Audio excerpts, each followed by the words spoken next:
Buongiorno, ben trovati telespettatrici e telespettatori di Antenna 3. Entriamo in diretta anche per questo sabato 23 gennaio 2021. I fronti aperti sono sempre innumerevoli, c'è una crisi di governo in atto, ora si arricchisce di nuovi elementi, c'è poi un'emergenza ancora tutta da scrivere, purtroppo da vivere, con il Veneto che resta in fascia arancione. Faremo diverse considerazioni anche su questo con le categorie economiche. Ieri sera di fatto l'attribuzione di fascia è arrivata alle 19 in punto, ve l'abbiamo comunicata in diretta dopo un pomeriggio di discussione all'interno del Comitato Tecnico Scientifico. Una discussione abbastanza aspra perché di fatto i dati,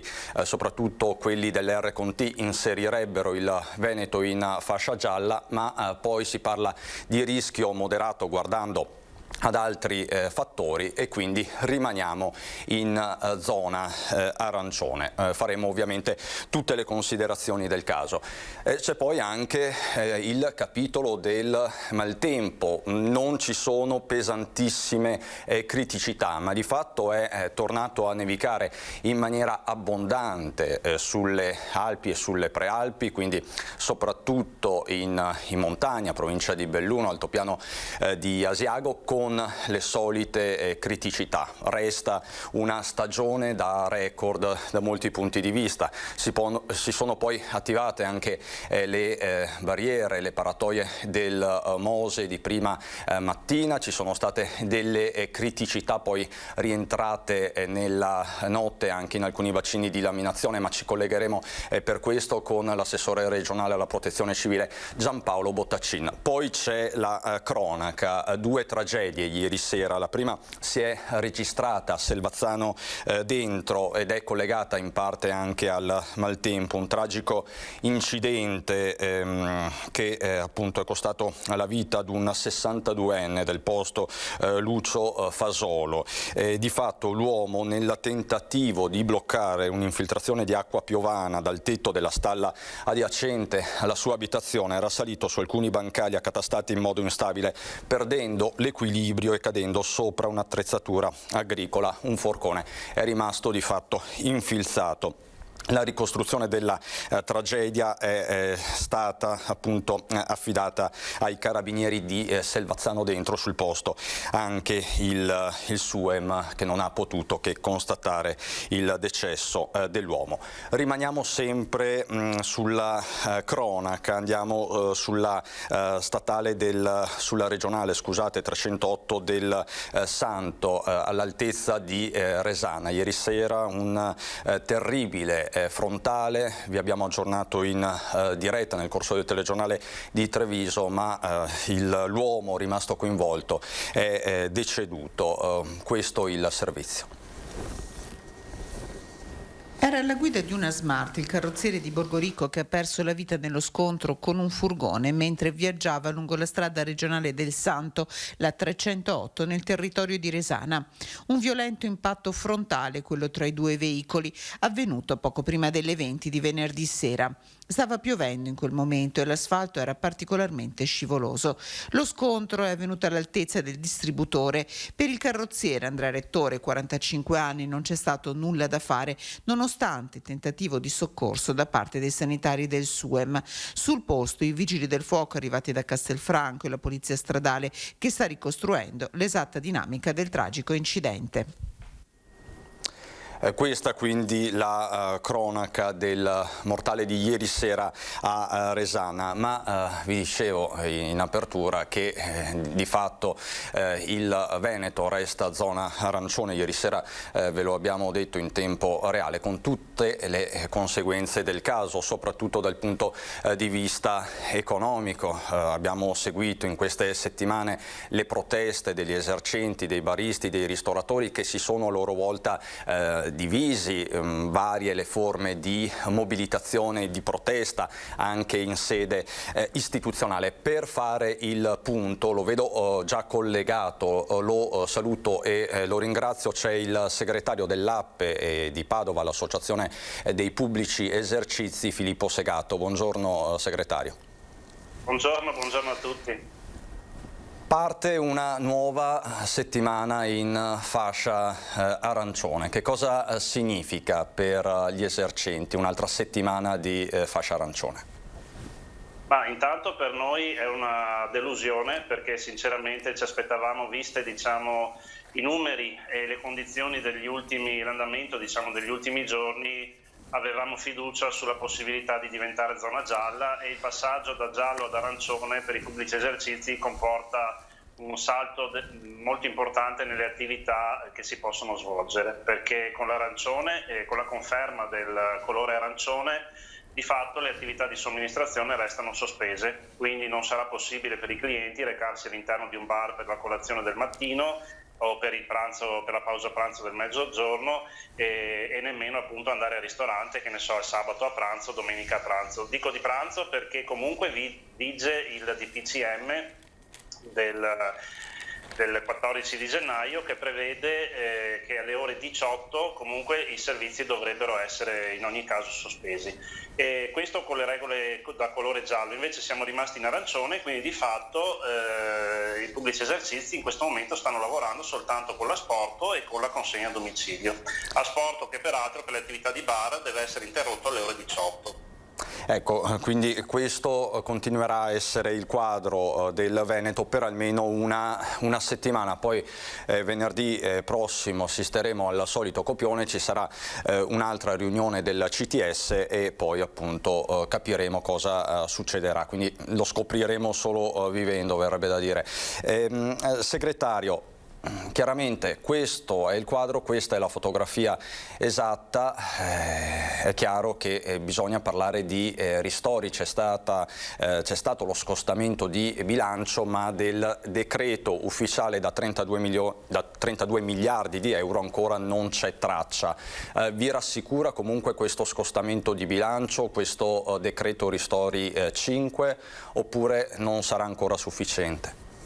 Ma allora diciamo che 32 miliardi di euro detti così sembrano veramente una cifra molto importante, impegnativa, che rappresenta una normale finanziaria di un anno normale moltiplicata per tante volte, per cui la cifra di per sé è molto importante. Credo che nel solo 2020 siano stati stanziati oltre 100 miliardi di euro, per cui insomma solo a gennaio 2021 viene stanziato un terzo di tutto ciò che è stato stanziato nel corso di tutto il 2020. Però c'è un grosso punto di domanda, perché ci sono due incognite. La prima è capire su quante imprese saranno suddivisi e su quante categorie di incentivi, di contributi saranno suddivisi questi 32 miliardi, e la seconda è quella delle tempistiche. Facciamo il primo esempio. Questi 32 miliardi non sono solo per le imprese, sono anche per il mantenimento della cassa integrazione, per il finanziamento del miglioramento dei sistemi sanitari, per la scuola, per molte cose, per cui 32 miliardi bisogna vedere poi alla fine a quante e a quali imprese arriveranno questi decreto ristori. E la seconda cosa è la tempistica, perché adesso si innesta anche questa crisi politica, per cui i 32 miliardi sono stati decisi dal governo, approvati dal Parlamento fortunatamente, però adesso bisogna anche fare i decreti per distribuirli sul territorio, quindi la crisi politica da questo punto di vista sicuramente non ci agevola. Faccio solo un esempio: se noi pensiamo a tutti i 4 ristori che sono arrivati nel corso del 2020, un'impresa media di ristorazione che ha un fatturato di circa 400.000 euro ha ricevuto circa 20.000 euro di contributi. Ecco, questo è un esempio medio che abbiamo fatto analizzando i bilanci delle aziende. 20.000 euro su un fatturato di 400.000 euro vuol dire come se un lavoratore dipendente che prende uno stipendio di 1.000 euro al mese ricevesse 50 euro. Ecco, io adesso sfido chiunque a riuscire ad andare avanti con la propria vita, nel caso delle imprese con le proprie attività, con un contributo di 50 euro al mese, in un mese su una retribuzione di 1.000 euro. Segato fa molto bene a darci la dimensione di quello di cui stiamo parlando e ovviamente fa riflettere questo numero.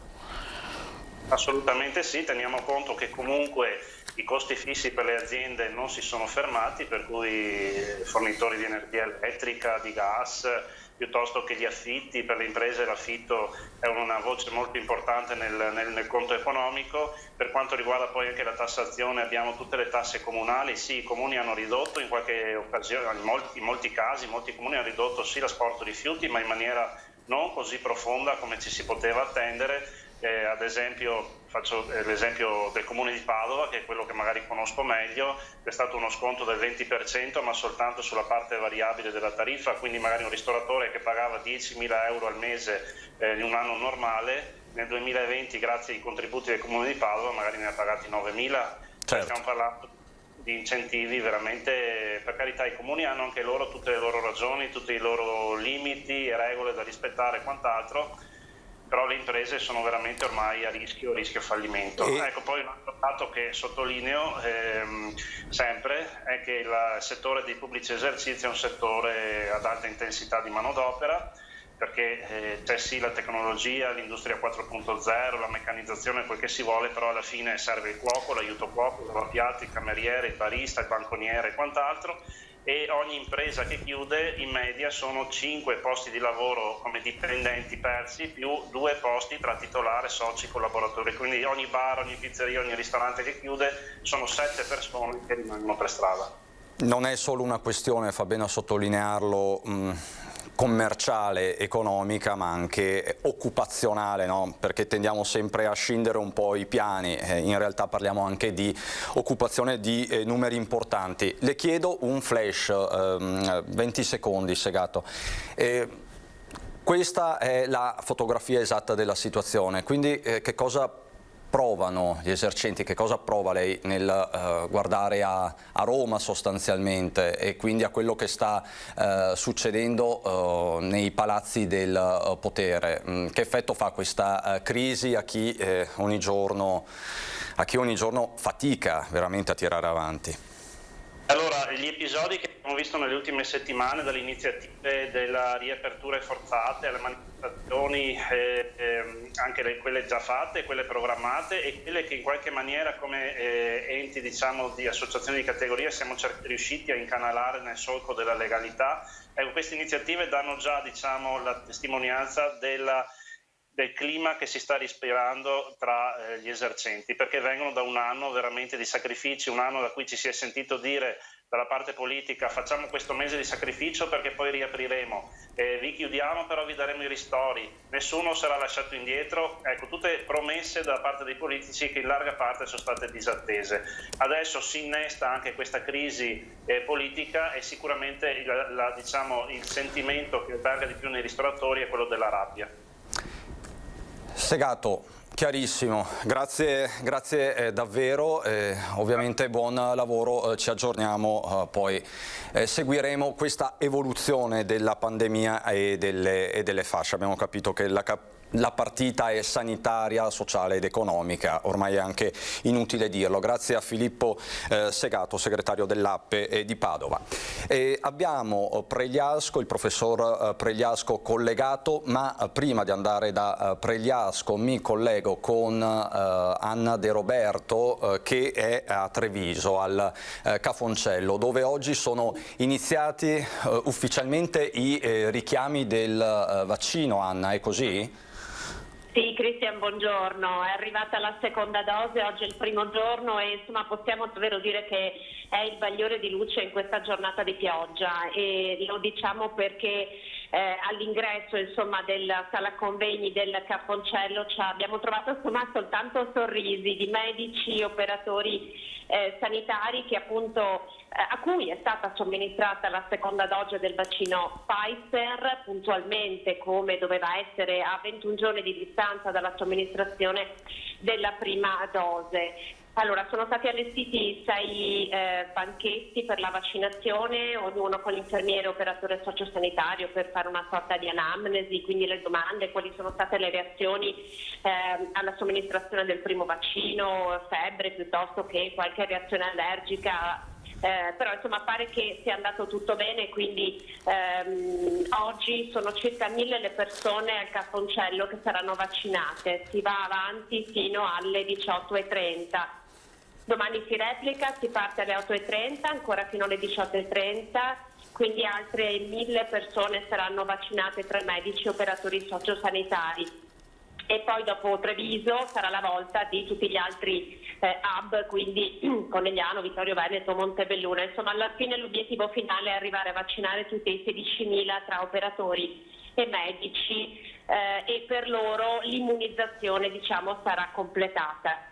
Ottimo. Questo è il quadro. E tra l'altro proprio ieri il direttore generale Benazzi ha assicurato che i richiami ci saranno per tutti, questo è importante dirlo. Sì, nonostante allora, i ritardi delle consegne. Esatto, l'aveva detto anche il commissario Arcuri, ci saranno per tutti, quindi in realtà i veri ritardi ci saranno sulla somministrazione sulla popolazione. C'è da dire che la comunicazione dell'AIFA che è arrivata ieri, che sostanzialmente sostiene che chi dopo la prima vaccinazione ha contratto il Covid non deve ricevere la seconda somministrazione, ha messo un po' in confusione l'organizzazione della giornata. Questo ce l'hanno raccontato perché ovviamente hanno dovuto fare tutta una serie di verifiche per rispettare il calendario, perché quelli che sono stati chiamati oggi sono puntualmente i primi che sono stati chiamati per la prima somministrazione 21 giorni fa. Ad ogni modo nessuna delle persone che oggi ha ricevuto la seconda dose ha avuto il Covid dopo la somministrazione della prima, quindi è andata bene, però certo dal punto di vista organizzativo il fatto che AIFA desse una notizia di questo tipo così in maniera forse poco tempestiva ha messo un po' in difficoltà all'inizio l'organizzazione. Certo, assolutamente. Anna, ti ringrazio, grazie davvero, buon lavoro, tutti i dettagli nel corso delle nostre edizioni dei telegiornali. Grazie alla collega Anna De Roberto che si trova al Cafoncello di Treviso, lo vedo già collegato, lo avete visto anche voi, il professor Fabrizio Pregliasco. Buongiorno Pregliasco. Buongiorno a tutti. Ecco, partiamo da qui, professore, partiamo da questi richiami e da questa quindi seconda tornata di vaccini. Le chiedo a lei che sta somministrando vaccini in questo periodo, ci saranno davvero per tutti? Possiamo stare tranquilli? Di sicuro queste voci, queste purtroppo già reazioni che abbiamo dovuto subire creeranno qualche problema nell'andamento successivo di quella che è desiderata una campagna vaccinale più rapida possibile e con coinvolgimento della popolazione. Quindi l'organizzazione ad oggi, anche nell'ospedale che dirigo, nelle strutture che mi occupo in Lombardia, si è un po' riassettata in modo da garantire come è prescritta la seconda dose a chi ha già eseguito la prima, proprio per far sì che ci sia una copertura completa. La scelta italiana credo sia ragionevole, quella dell'Inghilterra è stata attuata in una situazione più emergenziale per loro sfortuna e in quel caso hanno deciso di usare una singola dose ma che non garantisce una copertura completa. Io credo che dobbiamo immaginare questa campagna vaccinale come un'epopea che avrà un sacco di problemi operativi, lo accennava la vostra collega che diceva appunto di una continua revisione degli appuntamenti, una riorganizzazione e sicuramente questo è solo un primo impiccio rispetto ad altri che ci saranno e il problema è su scala mondiale perché il desiderio di avere la vaccinazione non è solo delle singole province e regioni italiane, non è solo in Europa ma è nel mondo e ad oggi c'è stata questa bellissima velocità e questa gara per arrivare ai vaccini, ma ora davvero ci si scontra su limitatezza nella produzione. E vaccini, professore, che dovranno correre più del virus, ma soprattutto dovranno correre di più delle varianti di cui tanto si sta parlando. Hanno fatto clamore le dichiarazioni delle scorse ore del premier britannico Johnson sulla variante inglese. Fino a qualche tempo fa dicevamo è soltanto più contagiosa, adesso si dice che sia più letale. a chi dobbiamo credere? Cosa sta succedendo e qual è la sua valutazione di tutte queste varianti? C'è anche la brasiliana che preoccupa fortemente. Allora, che ci dovessero essere, che dovessimo incocciare varianti era certo, perché questo tipo di virus, come i virus influenzali che hanno la stessa, diciamo, modalità genetica, la stessa RNA e quindi facilmente diciamo, non hanno quella attenzione a replicarsi in modo preciso. È un difetto sostanzialmente. Altri virus sono molto più precisi, morbillo, poliomelite, diciamo, hanno dei sistemi di controllo per far sì che il virus sia sempre sostanzialmente lo stesso. Invece i virus influenzali e il coronavirus si replicano un po', non dico a casaccio, ma con una quota di errore che però per loro diventa un vantaggio, perché la variante, se funziona male, peggio del virus di base, sparisce, ma come appunto quelle che si stanno succedendo proprio grazie purtroppo a questa enorme diffusione, quindi più replicazione, più probabilità di variazione, di errori, più probabilità di avere varianti. Ad oggi si sa che la variante inglese ma anche quella sudafricana sono ancora riconosciute dagli anticorpi prodotti dalle persone che si stanno vaccinando.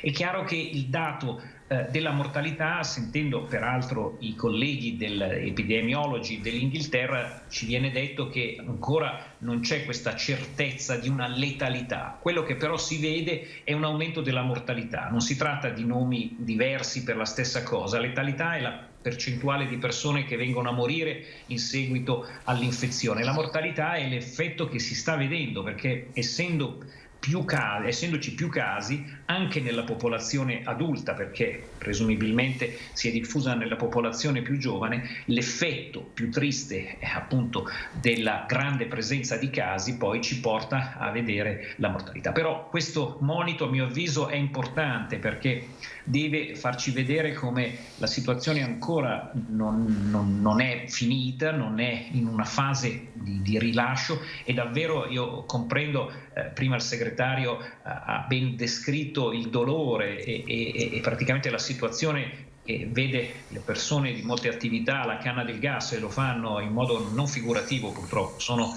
davvero lo strenuo. Io credo che si debba davvero ancora per un po' stringere i denti e soprattutto essere tutti coinvolti in un senso positivo a facilitare la vaccinazione e arrivare quindi almeno a una copertura dei soggetti più fragili, a una copertura delle persone per le quali la malattia oggettivamente è grave, e poter quindi riaprire l'economia, perché ovviamente si è visto i lockdown più o meno mitigati, con questi tentativi di colorazione per mitigare l'effetto triste del lockdown, hanno fatto il loro tempo. Bisogna dire che è stato uno sforzo non banale, ma uno sforzo che comunque ha ottenuto un risultato. Qui in Italia direi siamo messi meglio per ora rispetto alle altre nazioni, quindi il sistema adottato, pur artigianale, pur un tentativo, perché è un tentativo scientifico ma con delle limitazioni, ha dato dei buoni risultati. E io spero che davvero la vaccinazione sia l'elemento che ci riporti un po' di luce in fondo a questo tunnel. Quindi secondo lei, professore, ha senso mantenere ancora questo sistema delle fasce, in modo anche da escludere un lockdown fondamentalmente? Perché mi sembra di capire che lei comunque, da uomo di scienza, da virologo, sconsiglia anche un lockdown generalizzato. Dal punto di vista teorico sarebbe bello, orrendo, ma efficace. Un lockdown come quello della prima ondata, ma si è riusciti a realizzarlo in una fase dove sembrava che bastasse uno sprint come quello che è ben stato realizzato. Ora siamo di fronte a un'esigenza di qualcosa che deve protrarsi nel tempo, e quindi una maratona. E nella maratona ovviamente bisogna cercare di realizzare tutto il viaggio, tutta la corsa con ragionevolezza, dosando le risorse, e in questo senso sperabilmente con una riduzione della sofferenza sociale ed economica. Io dico che ci sono state polemiche sulla classificazione, ma bisogna ribadire non esiste un principio scientifico definito completamente. Sono tentativi, diciamo così, di mediazione fra il lockdown, come dicevamo, duro, puro e senza, diciamo, alcuna non limitazione, è una modalità che però va in qualche modo corretta, mitigata, valutata, e quindi bisogna comprendere che alcune scelte sono dettate da un approccio di precauzione rispetto a una situazione che nel Veneto fino a poco tempo fa era abbastanza inquietante, no? Rispetto all'andamento epidemiologico. Anche qui tutto da comprendere. Temo che una permanenza in zona gialla nel passato della regione, pur in presenza di una quota abbastanza rilevante di casi, ma una capacità di resilienza, come si dice, quindi di disponibilità di posti letto, di servizi, perché il Veneto davvero non ha nulla da dire rispetto alla capacità organizzativa e gestionale, abbia un po' fatto vedere le difficoltà insite al risultato di una zona un po' troppo, larghiera. Troppo, lo sto dicendo, e probabilmente degli ascoltatori mi malediranno, perché è quello che sta succedendo sui miei social nel momento in cui dico queste cose, però non è che siamo noi a essere dei cattivi per il piacere di essere dei sadici. È un virus perfido che per le sue caratteristiche di diffusività ci sta mettendo tutti in ginocchio, e dobbiamo lavorare in un'ottica di condivisione, di sofferenza e di stringere i denti tutti. Dotata tra l'altro di pochissima fantasia, perché la stanno facendo tutti, ma del resto questo è. Quanto probabile è una terza ondata a questo punto? Di fatto è una storia delle pandemie, ci dice che le successive evidenziate, perché continua la sua corpolavoro, cioè se incoccia è ancora suscettibile. Quindi noi con lockdown più o meno mitigati regoliamo, dei rubinetti di contatti, perché, continuo a dirlo e anche con voi l'ho ribadito, ma è questo il concetto, deve entrare nel merito di noi: ogni contatto interumano in questo momento deve essere considerato a rischio di infezione, bassissimo rischio nella pratica, però più contatti abbiamo, il rischio di infettarci arriva a essere evidenziato. Quindi i sistemi di regolazione del lockdown riducono, la velocità. È chiaro che, come è successo prima di Natale, si è visto l'effetto di rialzo. Il decreto Natale, che è stato un po' più trucido in termini, se mi concedete questa espressione, ma oggettiva rispetto al vissuto delle persone, più restrittivo, sta facendo vedere ora questi effetti, perché purtroppo le decisioni, come tutti ormai hanno ben capito, si evidenziano dopo 3 settimane dal momento in cui si applicano queste disposizioni. Quindi io temo che questa terza onda, speriamo sia solo un'onda e non una terza ondata come è stata la seconda, quindi imponente e anche più devastante della precedente, ma temo che dovremo metterla in conto, e quindi dover dire sempre con la prospettiva peggiore. Quindi dobbiamo immaginare lo scenario peggiore, quindi quello di una possibile terza ondata, anche perché siamo circondati. Le nazioni che stanno intorno a noi sono messe peggio, e quindi non possiamo pensare di essere un'isola felice e senza quelle interconnessioni che comunque in quota parte ci sono. L'Europa ha giusto ieri ribadito l'esigenza di stringere molto sui viaggi internazionali, proprio perché questo inglese ci inquieta. Professore, proprio un'ultimissima domanda, questa volta è davvero l'ultima. Qual è la base di immunizzazione che ci potrà far tirare un sospiro di sollievo? Quando potrà dirsi efficace la vaccinazione? C'è una soglia, c'è un punto di caduta anche in termini percentuali? Allora, ormai credo tutti l'abbiano sentito, bisognerebbe arrivare all'immunità di gregge, 75-80% della popolazione, e l'obiettivo è a settembre. Sarà un obiettivo a tendere, sperabilmente, visto anche quello che sta succedendo in termini di disponibilità dei vaccini. Io credo che la scelta di priorità e quindi dell'azione, soprattutto al di là degli operatori sanitari necessari da essere protetti, perché appunto bisogna essere operativi e gestire anche le altre patologie che certo non sono andate in vacanza con il Covid, sono i soggetti più fragili. Io ritengo che quando si arriverà a un 20-30% di copertura vaccinale, avendo privilegiato secondo il piano le persone più fragili, cominceremo a vedere dei dati più rassicuranti e non ci sarà più questa terribile quantità di 4, 5, 600 morti al giorno che sono l'elemento da tener conto. Non sono solo anziani, perché è importante ribadirlo, questa malattia crea guai anche nelle persone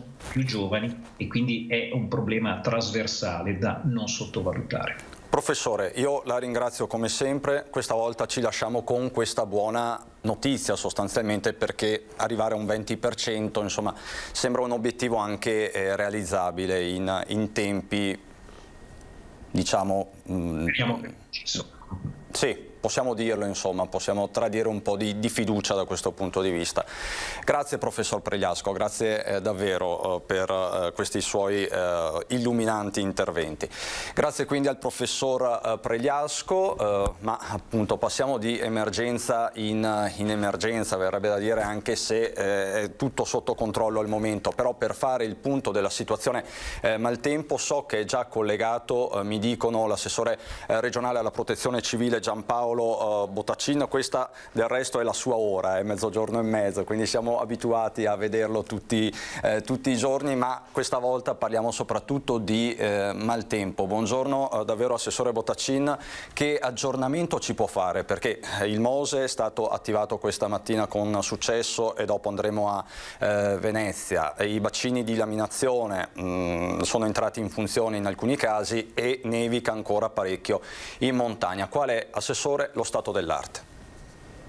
Buongiorno a tutti gli ascoltatori. Intanto diciamo che il fenomeno meteo si sta esaurendo, nelle prossime ore si esaurirà, quindi ci sarà un calo delle precipitazioni che andrà a scemare nelle prossime ore. Quindi diciamo che la parte peggiore per certi versi è passata, per quanto riguarda almeno l'aspetto dell'acqua e l'aspetto idraulico. Abbiamo avuto delle precipitazioni consistenti ma non eccezionali, con punte di 160 mm di pioggia caduti in alcune zone delle prealpi del Veneto, e ci attendiamo al massimo 20-30 mm in alcune zone, soprattutto quelle più orientali delle prealpi, nelle prossime ore, però tutto sommato le precipitazioni andranno a scemare e a calare. In montagna ha nevicato anche per oltre 50 centimetri, neve che si è accumulata a quella che già c'era.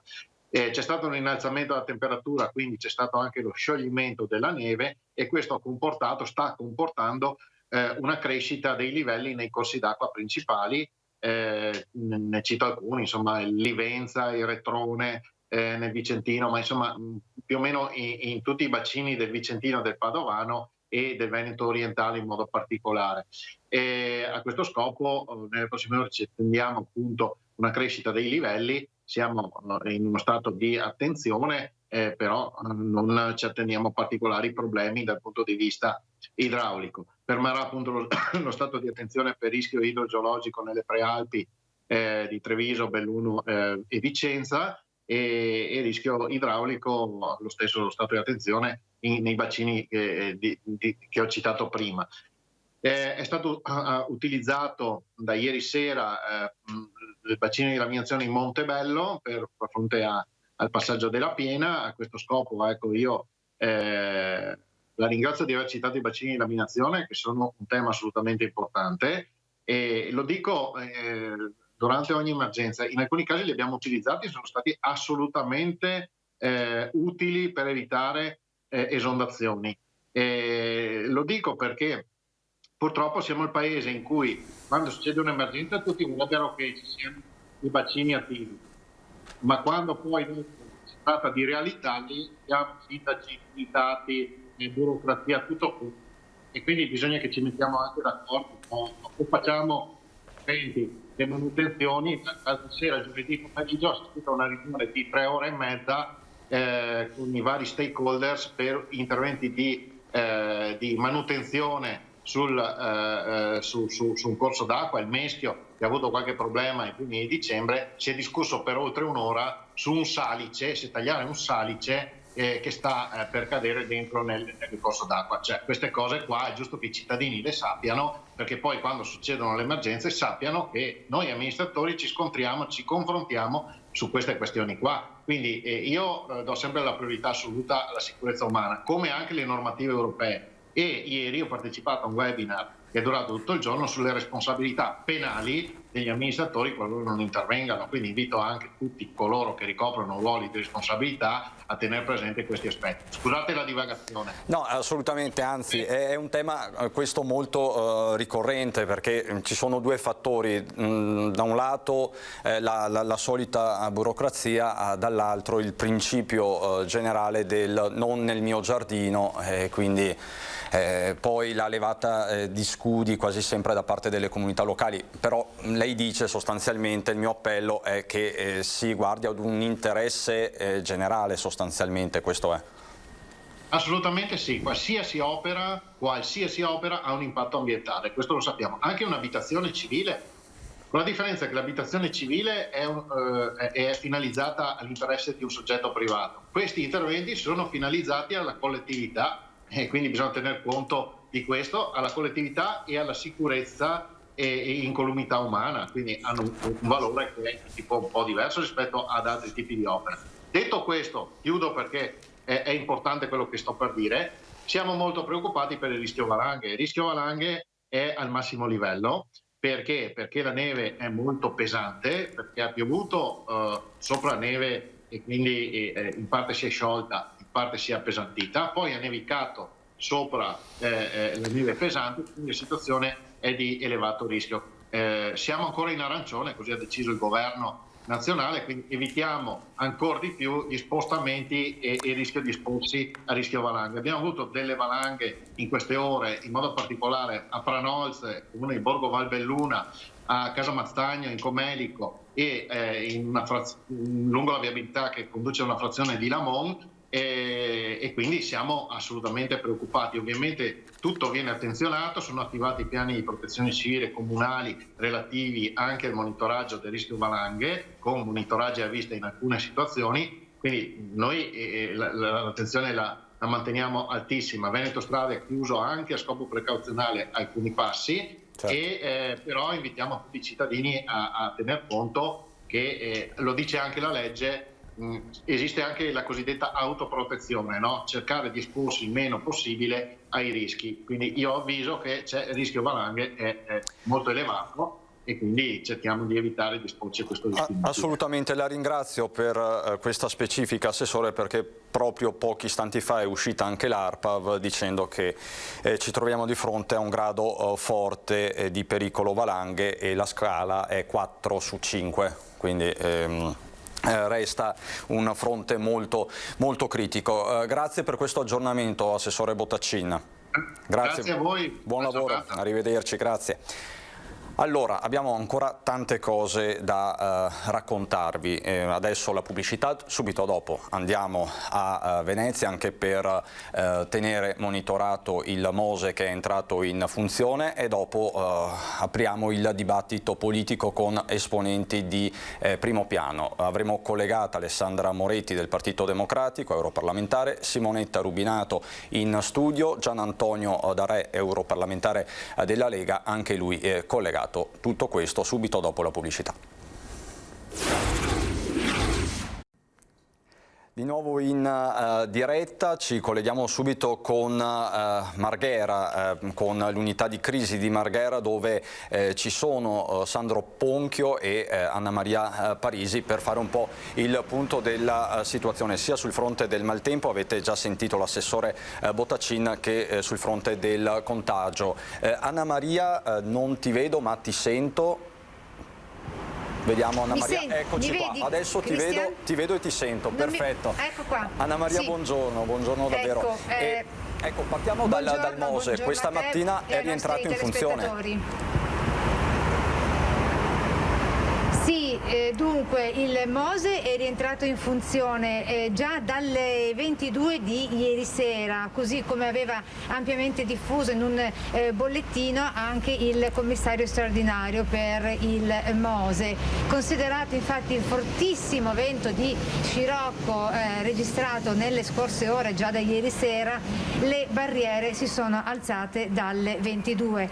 Infatti, secondo previsioni, si pensava un picco massimo dalle 6 di questa mattina di 115 centimetri, invece si è registrato una effettiva misurazione differente dell'acqua con 10 centimetri circa in meno, così dalla misurazione del Ponte della Salute, dove per la precisazione è stata rilevata, sono stati rilevati una misura massima di 80 centimetri. Con il monitoraggio delle condizioni meteo, che naturalmente proseguirà anche per le prossime ore, perché si deve decidere se continuare a tenere alzate le barriere o meno. Quindi con i nuovi sistemi di sollevamento del sistema MOSE previsti forse anche per la giornata di domani, ma non è detto, perché secondo previsioni il picco massimo per domani mattina alle 7:10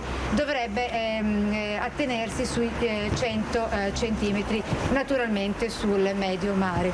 Abbiamo sentito anche dalle parole dell'assessore Bottacin, che avevi come ospite prima di noi, che sarà comunque un fine settimana all'insegna del maltempo in tutto il Veneto. Tra l'altro si sono registrati, non so se sia stato già detto prima, anche diversi casi di blackout nel Trevigiano, specie in quelle di Quinto già ieri sera. Certo. Poi, se sei d'accordo, andrei avanti con il bollettino. Con il bollettino, Christian. sì, che possiamo vedere insieme, lo possiamo trasmettere anche da qui. Prego, Anna Maria. Sì, allora il bollettino che forniamo è quello sempre di Azienda Zero, e i dati che diamo sono quelli comparati con il bollettino di questa mattina, arrivato delle 8 di questa mattina, e quello, l'ultimo di ieri sera, certo, delle 17 di ieri pomeriggio. Quindi risultano questa mattina 304.717 in totale da inizio pandemia i casi di positività, ovvero 526 in più rispetto a ieri.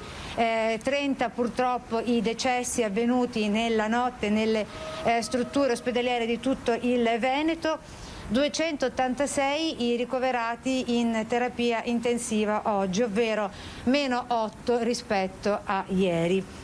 C'è da aggiungere, così come hai già detto ampiamente Christian, che come è noto, nonostante l'R-Conti del Veneto sia inferiore a 1, cioè pari a 0,82, su tutto il territorio regionale persiste anche per questa settimana, fino a venerdì prossimo 21, la fascia arancione.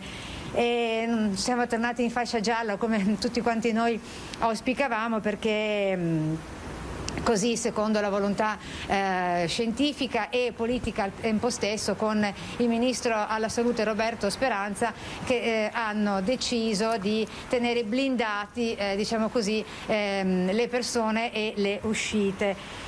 E poi c'è un aggiornamento per quanto riguarda il fronte vaccinale, per la verità è una ripetizione di quanto già è detto nelle scorse ore, con l'inclusione di una nuova fascia di vaccinati. Si parla di 223.000 nuovi soggetti in fascia prioritaria, così quanto deciso dalla Regione del Veneto con il governatore naturalmente Luca Zaia.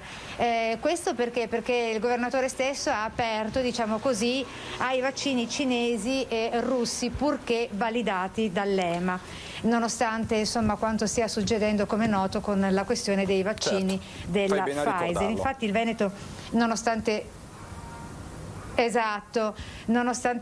insomma i disservizi causati da Pfizer per quanto riguarda il richiamo del vaccino, ha assicurato, conta di concludere la somministrazione di richiami urgenti entro la prossima settimana, assicurando così la copertura a 110.000 soggetti tra personale sanitario e case di riposo, per avviare, e questa è la novità, dal 1° di febbraio, la vaccinazione della popolazione over 75. Quindi stiamo in attesa di vedere cosa accadrà da qui ai prossimi giorni.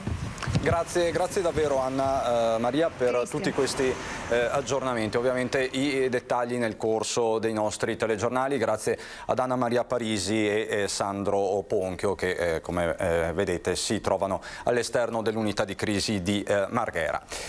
E veniamo ai nostri ospiti, veniamo al dibattito politico che prima vi ho preannunciato. Del resto il fronte politico è aperto, si sta consumando una crisi di governo per certi versi senza precedenti nelle modalità. Saluto e ringrazio Simonetta Rubinato, Veneto per le Autonomie, qui in studio. Buongiorno. Collegati gli europarlamentari Alessandra Moretti, Partito Democratico. Buongiorno Moretti. Buongiorno, grazie. Buongiorno. E buongiorno anche a Gian Antonio D'Arè, europarlamentare della Lega. Buongiorno D'Arè. Buongiorno a voi.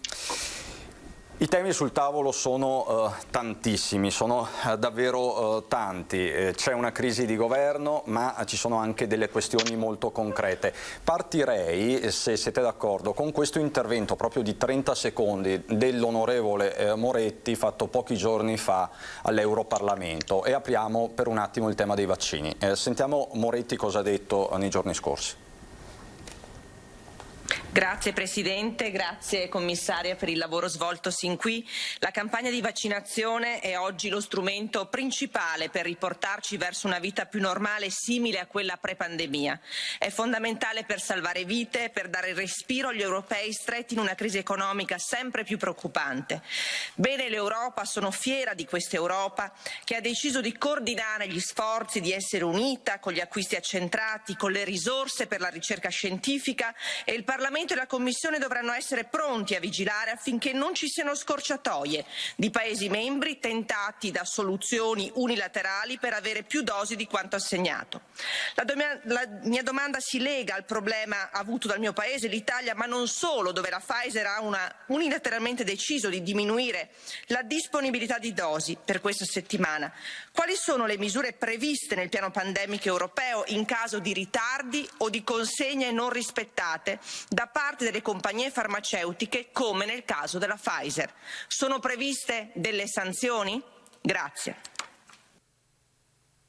Questo è il tema di attualità. Quando parliamo di campagna vaccinale non possiamo non tenere conto delle decisioni dell'Europa, perché la partita è fondamentalmente europea. Moretti, comincio proprio da lei. Le questioni sono urgenti. In quale direzione stiamo andando da questo punto di vista? L'Europa può fare di più sul fronte delle vaccinazioni? Può premere con tutto il suo peso politico nei confronti di Pfizer?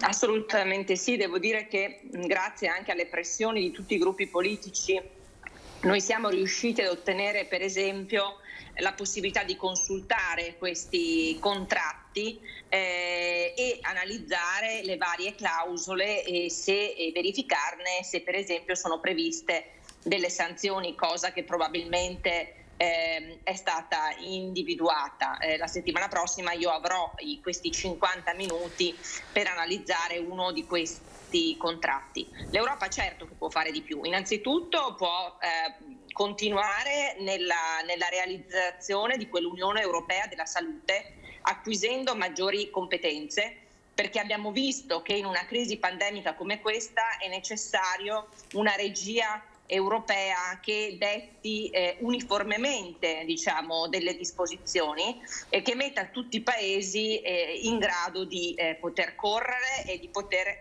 principalmente salvaguardare la salute dei cittadini europei. L'Europa ha dato risorse ingenti per la ricerca scientifica sul vaccino e infatti non ci sono precedenti nella storia per quanto riguarda la velocità con cui questi vaccini sono stati individuati, ma è anche vero che queste case farmaceutiche che possono oggi distribuire i vaccini non ce la fanno a stare dietro ai quantitativi, ed è la ragione per la quale la commissaria europea ha appunto informato il Parlamento europeo che stanno procedendo a sostenere appunto queste aziende e anche tutte le altre aziende nella capacità produttiva europea, perché è fondamentale che la produzione rimanga all'interno diciamo, dell'Europa il più possibile per dare vantaggio il più possibile alle nostre aziende. E D'Arè, questa è la linea della Moretti, che è del Partito Democratico e fa parte della maggioranza Ursula, quindi della maggioranza di governo delle istituzioni comunitarie.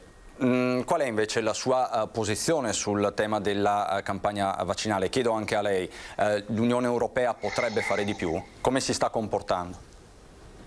Innanzitutto vorrei ricordare che non siamo in minoranza, perché purtroppo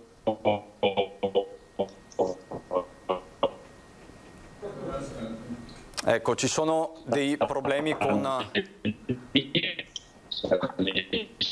Ecco, ci sono dei problemi con lo Skype. Dare, proviamo a ricollegarci, a ripristinare il collegamento. Rubinato, il tema dei vaccini è un tema che lega tutti i livelli istituzionali, quindi dall'Unione Europea, dove ci sono Moretti e D'Arè, al livello locale, regionale. Come vede questa partita? È giocata in maniera utile? Dunque, deve essere giocata, questa è una grande prova generale purtroppo, a cui si è arrivati non molto preparati, devo dire, a tutti i livelli, a cominciare dall'Italia che non aveva un piano pandemico aggiornato. Si è sempre confidato che, come nei casi precedenti, SARS e l'altra, la MERS, in qualche modo si sarebbe isolato il problema e circoscrivendolo, insomma, risolto. In realtà il coronavirus ha posto il dramma di un contagio così diffuso e, nonostante la sua bassa letalità, i numeri sono tali per cui ovviamente mette in sofferenza drammatica gli ospedali, la rete ospedaliera, e quindi è una grande prova generale che deve fungere anche da palestra, purtroppo, perché ci sono state tante vittime in tutta Europa oltre che nel mondo, funge da palestra per attrezzarsi anche per il futuro. E quindi condivido quello che ha detto l'onorevole Moretti sul fatto che va rivista anche la governance a partire dal livello europeo, dove oggi l'Europa fino ad oggi non aveva grandissime competenze in materia. Oggi si sta vedendo invece quanto è fondamentale anche nell'accaparramento, perché non solo la strategia di confinamento del virus, pensi alla mobilità sul continente europeo, no? Delle merci e delle persone, che c'era fino a poco tempo fa, e quindi la drammatica caduta di PIL che comunque coinvolge tutti i paesi dell'Europa. È fondamentale il passaggio in EMA per la verifica dei vaccini, è fondamentale, secondo me è stata, non sappiamo come sarebbe stata la storia in un altro momento, ma è fondamentale secondo me la richiesta compatta dell'Unione Europea dei vaccini. Secondo me ha comunque aiutato tutti i paesi, perché se ciascuno di questi paesi fosse andato da solo probabilmente avrebbe vinto il più forte o quello che poteva pagare di più, i contratti sarebbero molti, ci sarebbe stata anche più concorrenza tra paesi. Quindi secondo me sì, rafforzare la governance europea, ma anche rafforzare le competenze all'interno dei paesi, il coordinamento nazionale e i sistemi regionali. In questa prova hanno dato performance molto diverse, perché lo sappiamo, l'Italia qui ha un problema. Quindi aggiungo una cosa, oggi c'è una riflessione del professor Ricolfi, sì, che secondo me va letta attentamente, se non altro perché è uno studioso, uno statistico, insomma, capace, ha appena scritto anche un libro guardando i numeri, e quindi input che vengono da studiosi come questo vanno considerati attentamente, visto che adesso abbiamo anche qui, ci sono 2 europarlamentari. Lui oggi in questo articolo rappresenta l'andamento della pandemia nei paesi europei e individua sostanzialmente 3 fasce di questi paesi. Qualcuno a cui, come dire, la seconda ondata, o terza, perché probabilmente siamo già alla terza, è stata ben come dire, fermata, insomma è stata arrestata. Qualcuno dove le cose vanno davvero male, dalla Spagna al Portogallo, ad altri paesi, e la via in mezzo mediana, che è quella dove si trova anche l'Italia, dove la sofferenza è fortissima e il protocollo evidentemente anche europeo, lui dice, forse non funziona così bene e va rivisto. Ecco, credo che sul livello della strategia si debba fare una riflessione e anche cambiare qualcosa. Torno da Re, adesso lo vedo collegato. Diceva da Re? Ma non ci sono operazioni all'interno del Parlamento europeo su questo problema, perché la pandemia ha colpito tutti e sta distruggendo le economie di tutta l'Europa e del mondo intero.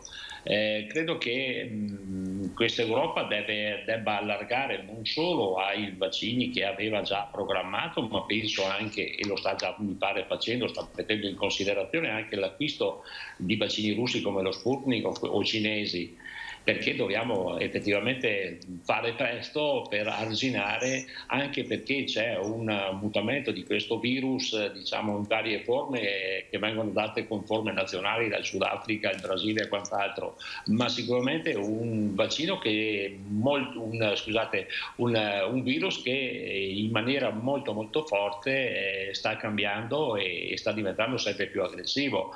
Quindi non ci sono differenziazioni tra la maggioranza in Europa e la minoranza che sta in Europa.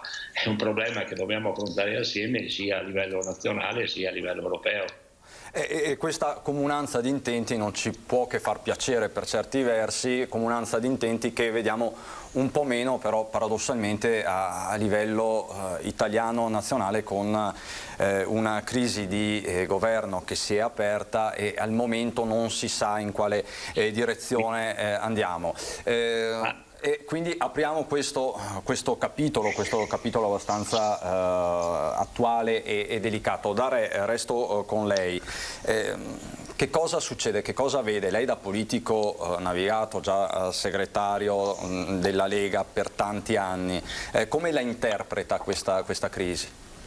Ma questa crisi nasce a monte, no? Perché quando è crollato il governo giallo-verde doveva il Presidente della Repubblica, secondo me, a mio parere, ma a parere anche di tanti e non solo del mio partito, mandare tutti ad elezioni, quindi creare le condizioni per un governo legittimato dal popolo. In questo momento c'è una maggioranza parlamentare trovata attraverso alchimie, diciamo, di tutti i tipi. Adesso vediamo che Mastella è diventato, per così dire, il Maradona della politica italiana. Mi pare abbastanza, siamo caduti in basso, bisogna trovare una soluzione diversa. Il Capo dello Stato prenda atto che non c'è più la maggioranza, si vota in tanti paesi europei, si può votare anche in Italia. Quindi lei è sulla linea ovviamente del leader della Lega Salvini e del centrodestra in generale.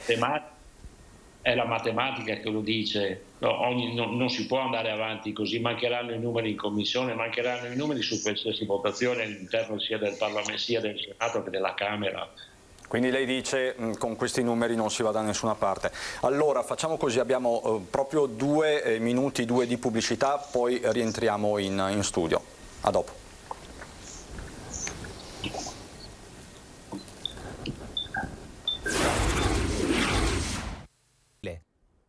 Di nuovo in diretta, stavamo parlando di crisi di governo, non con tanta fantasia, ma insomma il tema è obbligato, della crisi di governo, con Alessandra Moretti del Partito Democratico, Gian Antonio D'Arè della Lega e Simonetta Rubinato, Veneto per le Autonomie, qui in studio.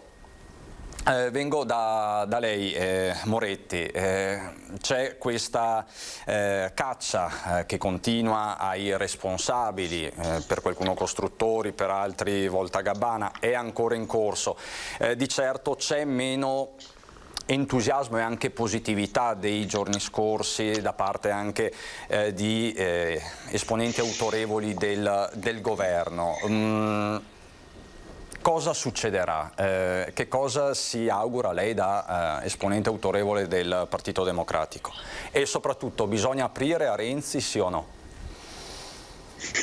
Ma guardi, le dico innanzitutto che dall'Europa ci guardano come se fossimo dei marziani, nel senso che aprire una crisi di governo su delle questioni anche condivisibili, perché è sulla strategia del recovery plan, quindi l'atto più importante di cui questo governo deve farsi carico, in ogni caso è da irresponsabili. Io penso che arrivare a tutto questo non tenga in considerazione il pregiudizio per il Paese e il pregiudizio dell'autorevolezza del Paese.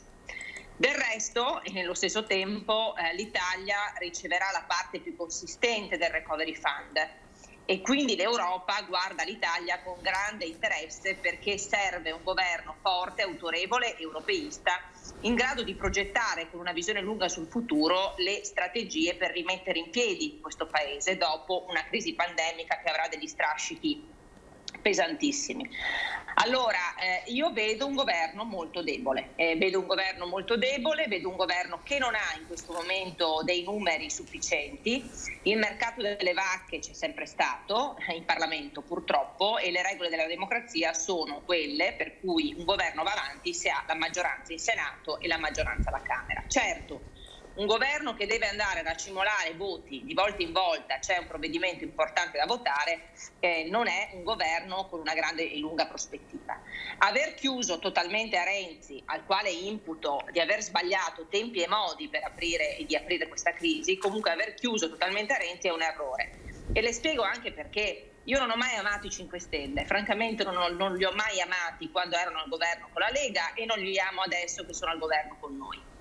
Hanno una visione, secondo me, poco lungimirante, hanno una visione poco riformista, basano i loro provvedimenti su un'idea assistenzialista che non serve, di cui il nostro Paese non ha bisogno, perché invece servono investimenti importanti per far ripartire l'economia e per rendere il nostro Paese competitivo nel mondo. E reddito di cittadinanza, quota 100, sono tutte misure che io abolirei, anche se mi rendo conto che non è questo il momento per farlo. E quindi chiudere a Renzi, che è una delle forze e delle anime riformiste di questo governo, io non credo che sia appunto corretto.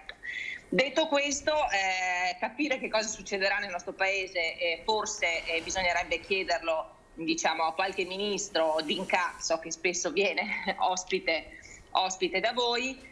Mi auguro che il Presidente della Repubblica sappia, con equilibrio, guardare nella direzione giusta, senza essere tirato troppo per la giacchetta. Nello stesso tempo però le dico anche che andare a votare sarebbe una tragedia. Si immagini lei andare a votare in piena pandemia, con una campagna elettorale che non può essere fatta, con un recovery plan che deve essere presentato entro, fine marzo, con appunto dei soldi che ci arrivano e che probabilmente, anzi, che dobbiamo spendere entro il 2026, quindi la programmazione deve essere una programmazione precisa. E quindi insomma le sfide che abbiamo davanti sono talmente importanti che francamente mi augurerei una ricucitura e una ripartenza. Ecco, messaggi molto chiari. Tra l'altro lei citava il ministro D'Incà, proprio l'altro giorno, qui nel corso della nostra diretta, ha aperto di fatto il dialogo con i renziani, non tanto con Renzi ma con i renziani, quindi ha anche un'anima importante del Movimento 5 Stelle, sta andando in quella direzione. Moretti, so che ci deve lasciare perché sono le 13:10 per impegni istituzionali, quindi la ringrazio e ovviamente ci aggiorniamo alle prossime. Saluto il collega Darè, spero di vederlo la prossima settimana qui in Parlamento. Saluto Simonetta Rubinato e grazie del tempo. Vi dico solo un'ultima cosa, che stiamo lavorando per il passaporto vaccinale, quindi per fare in modo davvero che i vaccini siano fatti, come diceva anche prima il collega, molto molto velocemente, che coinvolgano tutti, perché appunto le mutazioni di questo maledetto virus sono molto pericolose anche per l'efficacia del vaccino, e appunto prevedere anche una certificazione vaccinale che ci consenta di ritornare alla vita di prima. Che non è un obbligo, ma è un modo per aggirare l'obbligatorietà, e anche questo è un tema. Grazie Alessandra Moretti, europarlamentare del Partito Democratico. Resta con noi Darè e ovviamente Simonetta Rubinato, che è stata esponente per anni di punta nella Marca e non solo del Partito Democratico. Poi c'è stato questo strappo soprattutto sui temi dell'autonomia che lei ha portato avanti con forza.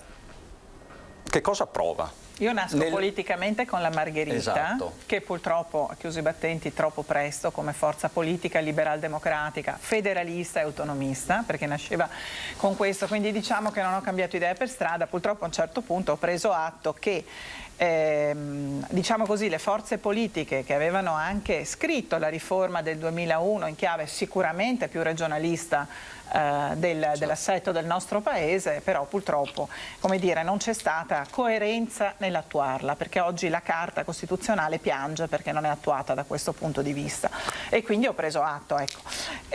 Rispetto a quello che è stato detto, dico molto rapidamente la mia idea. Uno, io non credo che torneremo alle elezioni. Uno, perché i parlamentari sanno che, approvata la riforma del taglio dei parlamentari, moltissimi di loro non torneranno in Parlamento, e quindi secondo me si arriverà sicuramente al semestre bianco. Questa è la mia opinione. Durante il semestre bianco non è possibile indire nuove elezioni, e quindi ne parliamo dopo l'elezione del nuovo Presidente della Repubblica. Certo. Due, Salvini dice che vuole andare ad elezioni, secondo me, perché non vuole lasciare la Meloni a dirlo da sola. Ma in questo dovrebbe, secondo me, Salvini raccogliere il suggerimento che l'onorevole Giancarlo Giorgetti della Lega gli dà oggi sul Corriere della Sera.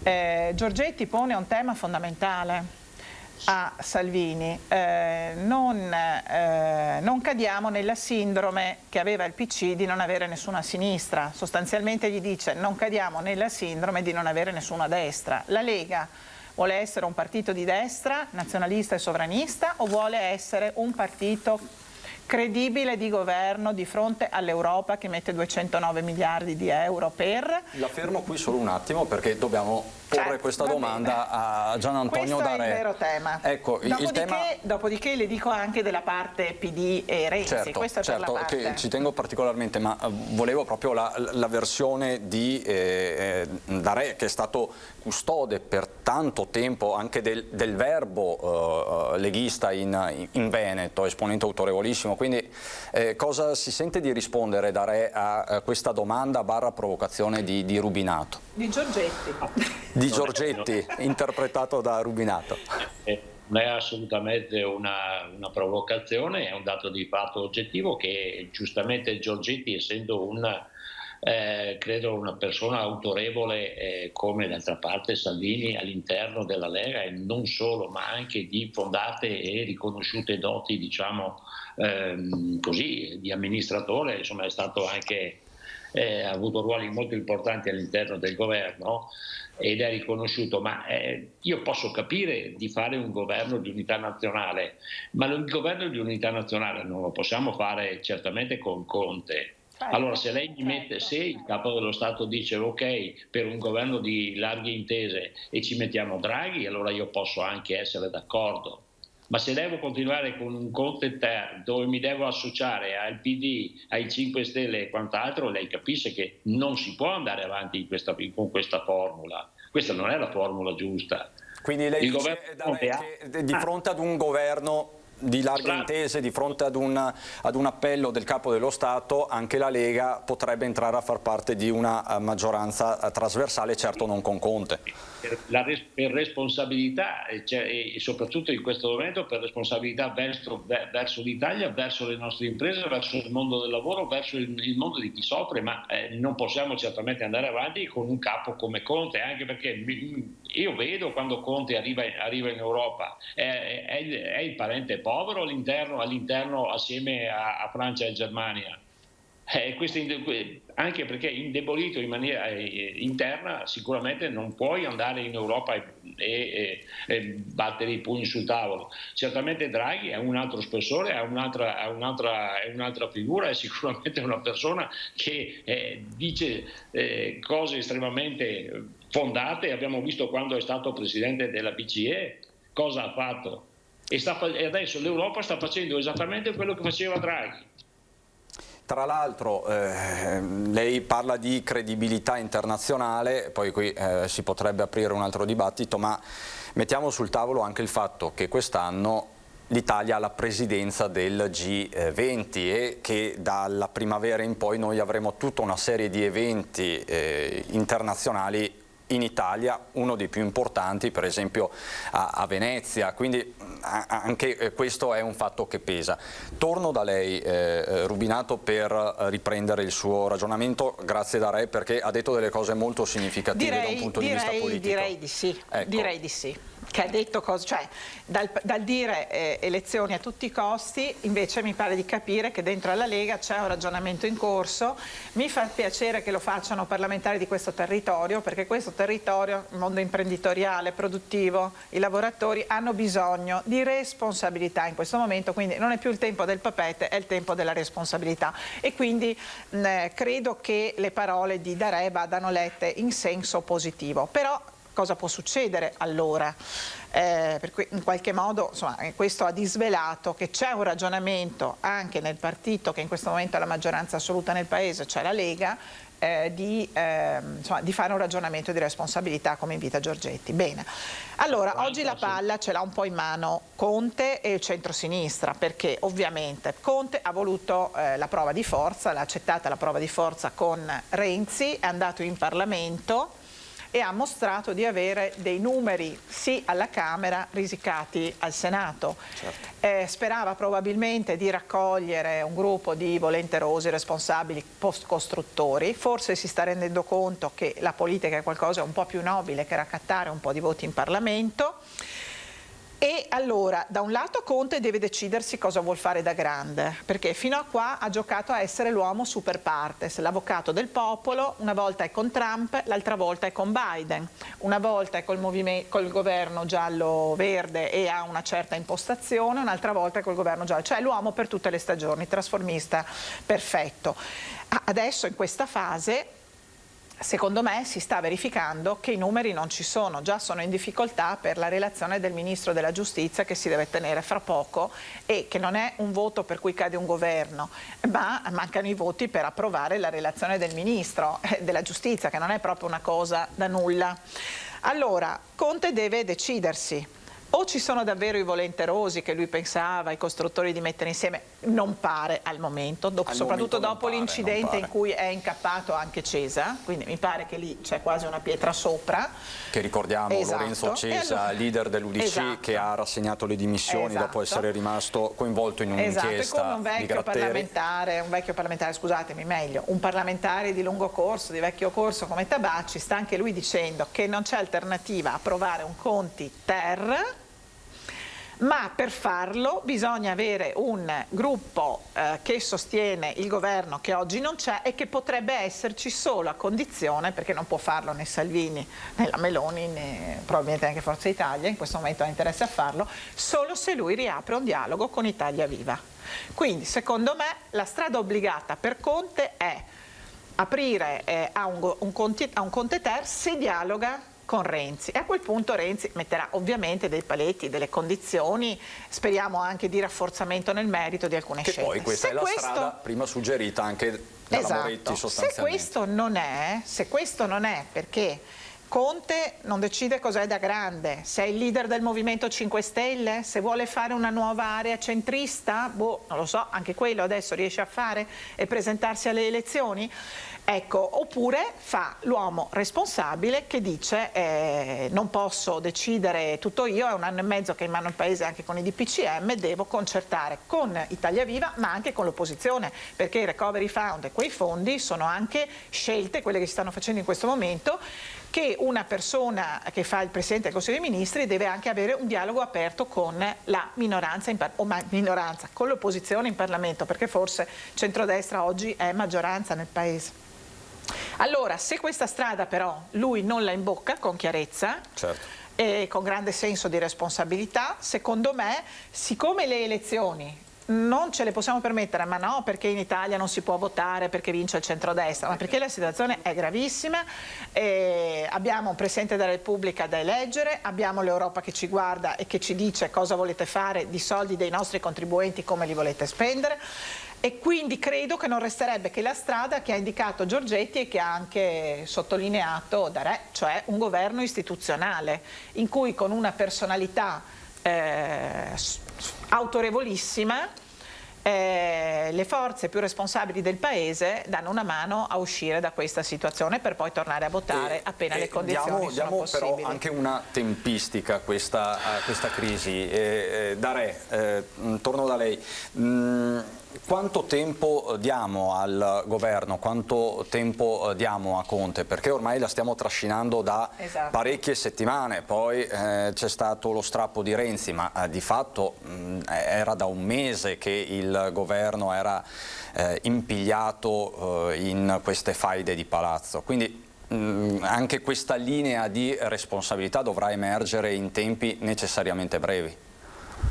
Adesso sento ancora, perché chi mi ha preceduto parlava di trasformismo del governo Conte. Io penso invece che sia una banderuola, perché adesso si ritorna a dialogare con Renzi. Ma allora a cosa stiamo giocando?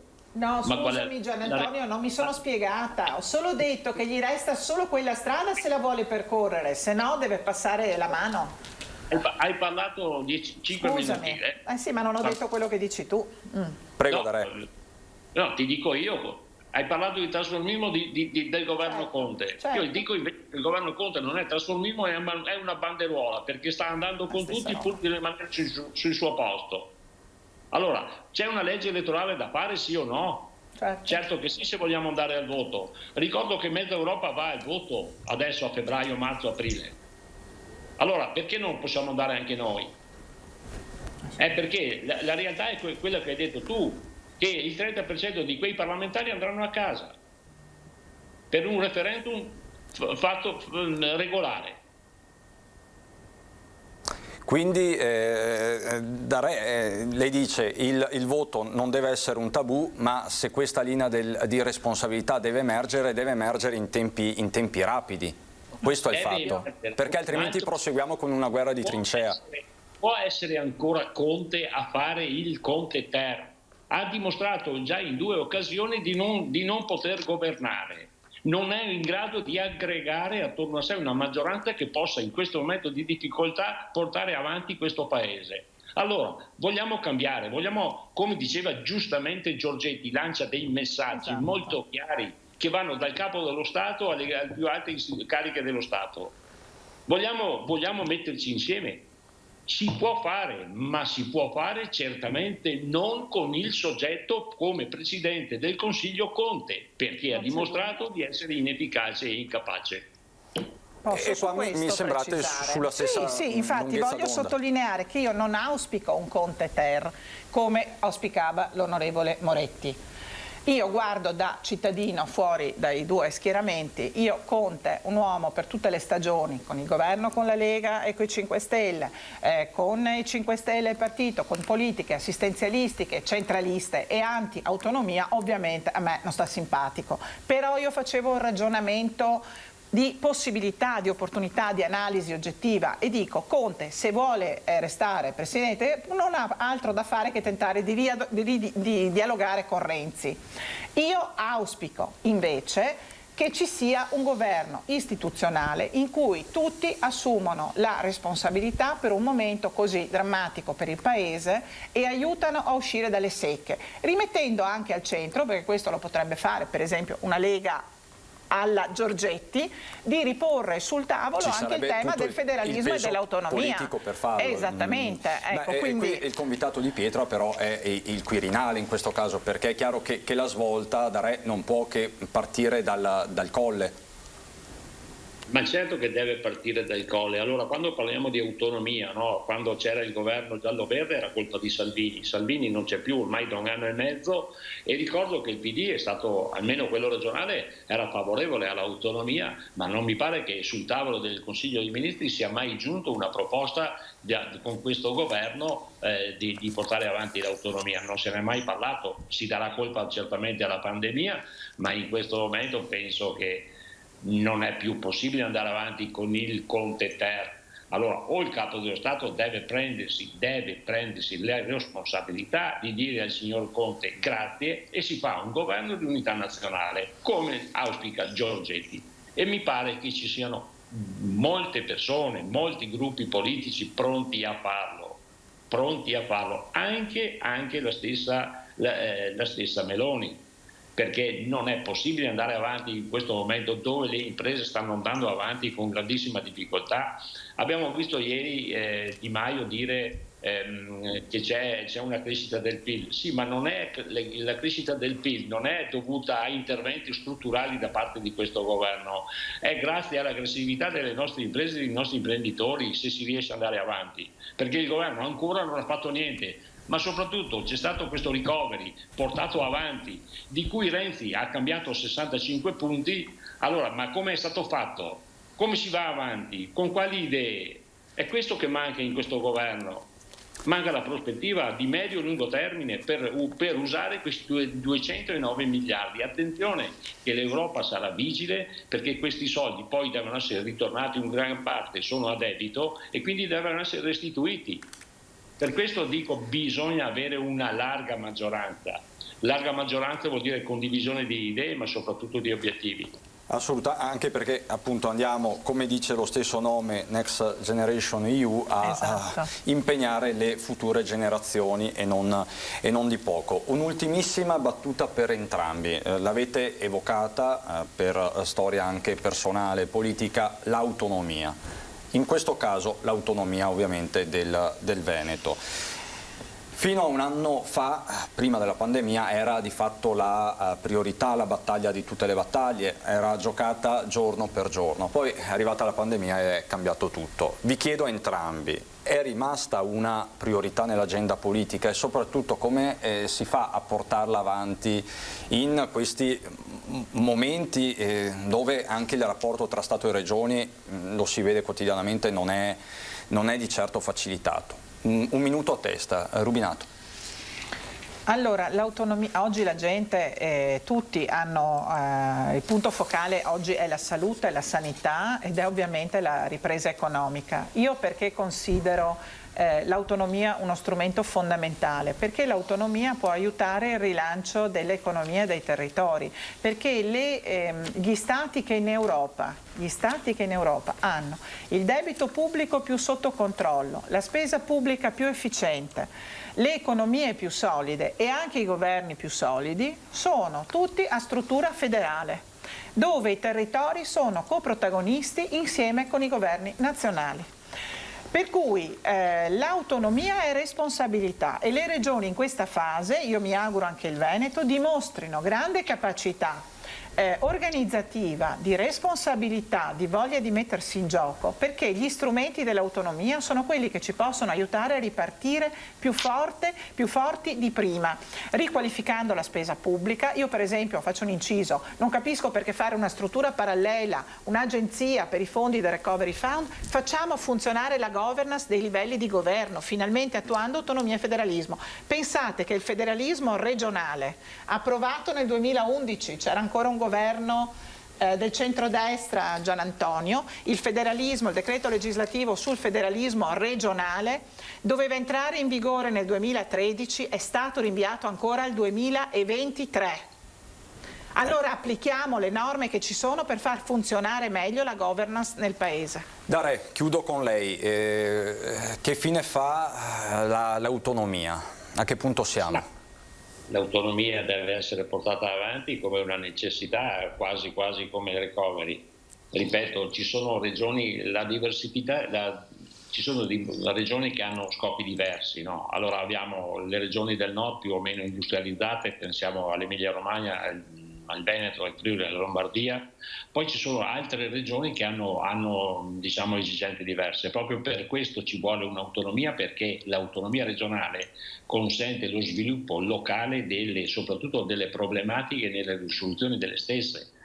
Allora non possiamo pensare di continuare in questa maniera con un governo centralista e basta. Diceva giustamente chi mi ha preceduto, Simonetta, che guardiamo le nazioni federali, la Germania stessa, abbiamo la Baviera che è il grande polo dell'auto mondiale, ragiona in maniera diversa di altre regioni. Allora se vogliamo capire che questa è la strada, ma abbiamo un governo che vuole accentrare tutto, non vuole mollare niente, perché non solo le competenze, ma soprattutto anche le economie. Gestire le economie sono anni e anni e anni che aiutiamo il Sud, ma il Sud si deve anche aiutare da solo, diamo delle leggi serie. Ci sono delle regioni che ancora non presentano il bilancio. Allora non è possibile che non si può presentare il bilancio. La Calabria non presenta il bilancio e altre regioni non presentano il bilancio. Allora capisce che abbiamo un'Italia a 2 velocità, allora lasciateci andare per la nostra strada e noi ci arrangiamo. E questa pandemia non ha fatto altro che, diciamo così, far allargare queste differenze, c'è da dire anche questo. Che peraltro, perdonami, ma ci sono anche nei settori governati dallo Stato centrale. L'istruzione, c'è un divario enorme tra nord e sud del paese, giustizia pure, e sono governate dal centro. Allora, e chiudo, questa è la settimana in cui abbiamo ricordato i 102 anni di Don Sturzo e del suo appello. Lui diceva che 3 erano le male piante che rovinavano l'Italia: lo statalismo, voleva autonomia e federalismo, la partitocrazia, cioè i partiti che occupano tutti gli spazi di potere, le partecipate, e il terzo difetto era la spesa pubblica inefficiente e sprecona per l'assistenzialismo. Noi dobbiamo combattere queste 3 cose. E diciamo che di acqua ne sarebbe passata sotto i ponti. Grazie davvero, grazie a Gian Antonio D'Arè, europarlamentare della Lega, grazie D'Arè, e grazie a Simonetta Rubinato. Un aggiornamento di cronaca dell'ultima ora prima di andare in pubblicità. Slavina sullo Zoncolan, vigili del fuoco e soccorso alpino cercano degli escursionisti. Siamo in Friuli a Ravascletto, quindi prima ne abbiamo parlato diffusamente con l'assessore regionale Giampaolo Botaccin. Il rischio valanghe è 4, questo su una scala che porta fino a 5, quindi un rischio elevato, un rischio molto alto. Lo stesso Botaccin ha detto: siamo zona arancione, stiamo a casa, evitiamo le escursioni perché è un weekend problematico da questo punto di vista. Ci vediamo, tanta altra cronaca e tante altre storie da raccontare dopo la pubblicità. A dopo, grazie.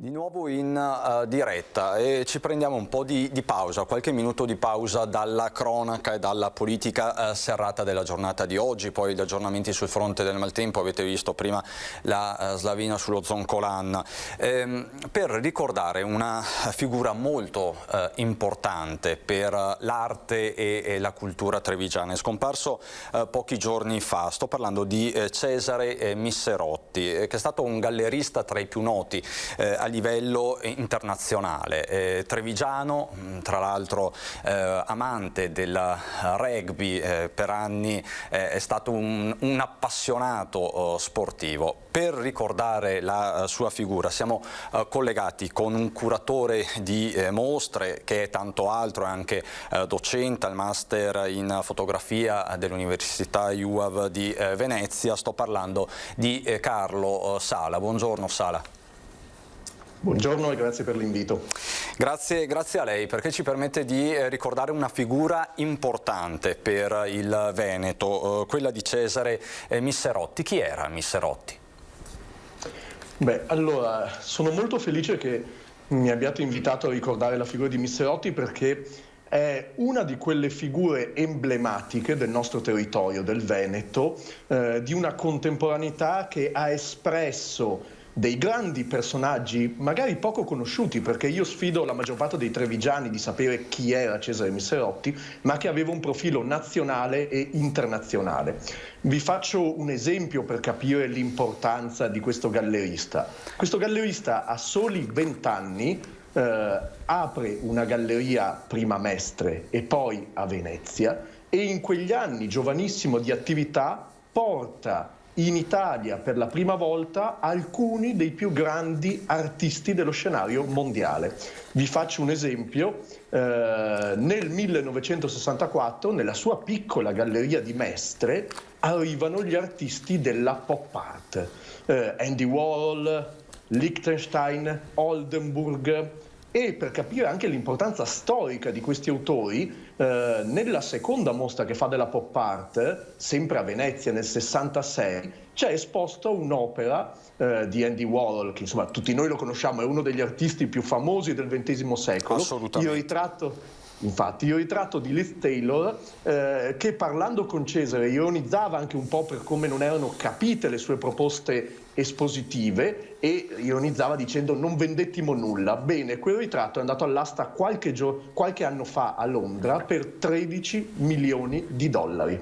Ci picchia, ma stiamo parlando, questo è importante dirlo, di una persona, di un professionista che avanzava proposte all'epoca veramente all'avanguardia, un personaggio molto eclettico. Certo, ma per noi oggi dire portare Warhol, portare Lichtenstein, la pop art, il nuovo realism è un fattore che magari ci appare scontato, ma all'epoca, le dico anche una cosa molto curiosa e simpatica, quando presentò questa mostra sulla pop art a Venezia, fu talmente poco capita che la stampa locale, ironizzando su un'opera di Oldenburg, un'opera peraltro oggi esposta in tutti i musei del mondo, scrisse: una galleria di Venezia, cito testualmente, espone polpette, perché la scultura, quindi insomma anche con un certo discredito, perché la scultura non era altro che una riproduzione gigante di una polpetta, perché la cultura della pop art ci diceva che in quel momento il consumismo era centrale a livello mondiale. Ci tengo a dire un'altra cosa, sempre su questa visione incredibile. Per noi è scontato pensare che gli artisti americani, la cultura americana sia tra le più importanti del mondo, ma quando nel 64 lui portò questi autori in Italia non era affatto così, e infatti quello fu l'anno in cui per la prima volta uno degli artisti della pop art vinse il Leone alla Biennale di Venezia, e quindi nell'anno in cui lui ebbe l'intuizione di portare questi autori in Italia si avvenne quello che fu chiamato la grande svolta. Perché? Perché l'Europa perse il primato dell'arte mondiale, e questo gallerista che operava tra Venezia e Treviso comprese questo mutamento che fu veramente un tornado a livello mondiale nella cultura. Poi Sala Misserotti arrivò a Treviso, quindi gli anni 90 di Misserotti a Treviso, ce li racconta brevemente? Sì, Misserotti con Perla Bianco riaprì la Galleria dell'Elefante in Via Roggia a Treviso, in un luogo anche molto suggestivo della nostra città, molto vicino alla Fondazione Benetton, a Palazzo Bomben, e anche lì realizzò tutta una serie di mostre di grandissimo livello. Quello che ci tengo molto a dire è che noi vediamo una galleria privata che è sì un'attività commerciale di mercato, però Misserotti amava l'arte, la cultura, gli artisti, e aiutò moltissimo anche l'ente pubblico a realizzare le mostre. Faccio due esempi velocissimi.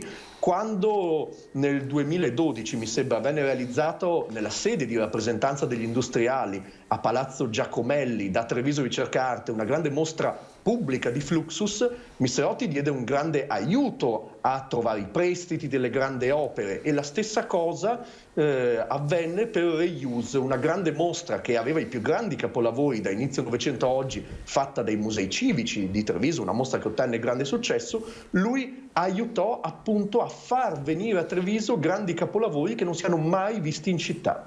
Quindi anni importanti dal punto di vista culturale proprio per la città. E le chiedo, Sala, anche alla luce di quello che sta avvenendo con la pandemia, sono anni che potrebbero ritornare? Sì, certamente, bisogna avere una grande fiducia. Io le dico con chiarezza che nei primi mesi di pandemia, avendo anche un rapporto da operatore diretto con un grande numero di direttori di musei, artisti, c'era molta preoccupazione. Spero e auspico che il prima possibile si riescano a riaprire i musei, perché ci tengo a dire una cosa molto importante: oltre il chiarissimo indotto diretto che hanno i musei, ma il museo non è solo una questione di artisti, di operatori, di docenti come me.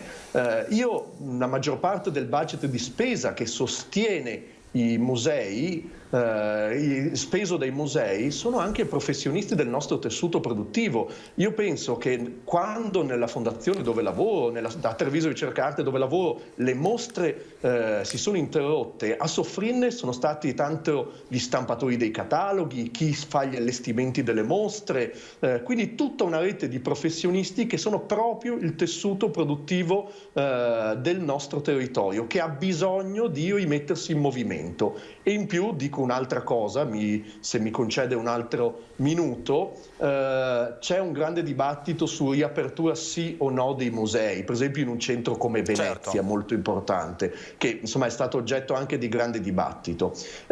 Secondo taluni i musei devono rimanere chiusi perché c'è poco turismo e quindi ci sono pochi incassi. Io dico, e chiudo qui, e mi scuso se mi sto dilungando, i musei sono un servizio pubblico sociale, come le biblioteche. I musei sono welfare. E quindi lei dice non devono... vanno riaperti?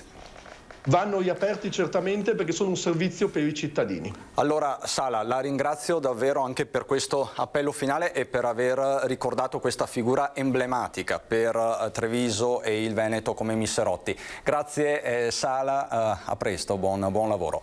Noi ritorniamo subito dopo la pubblicità, brevissima, a dopo.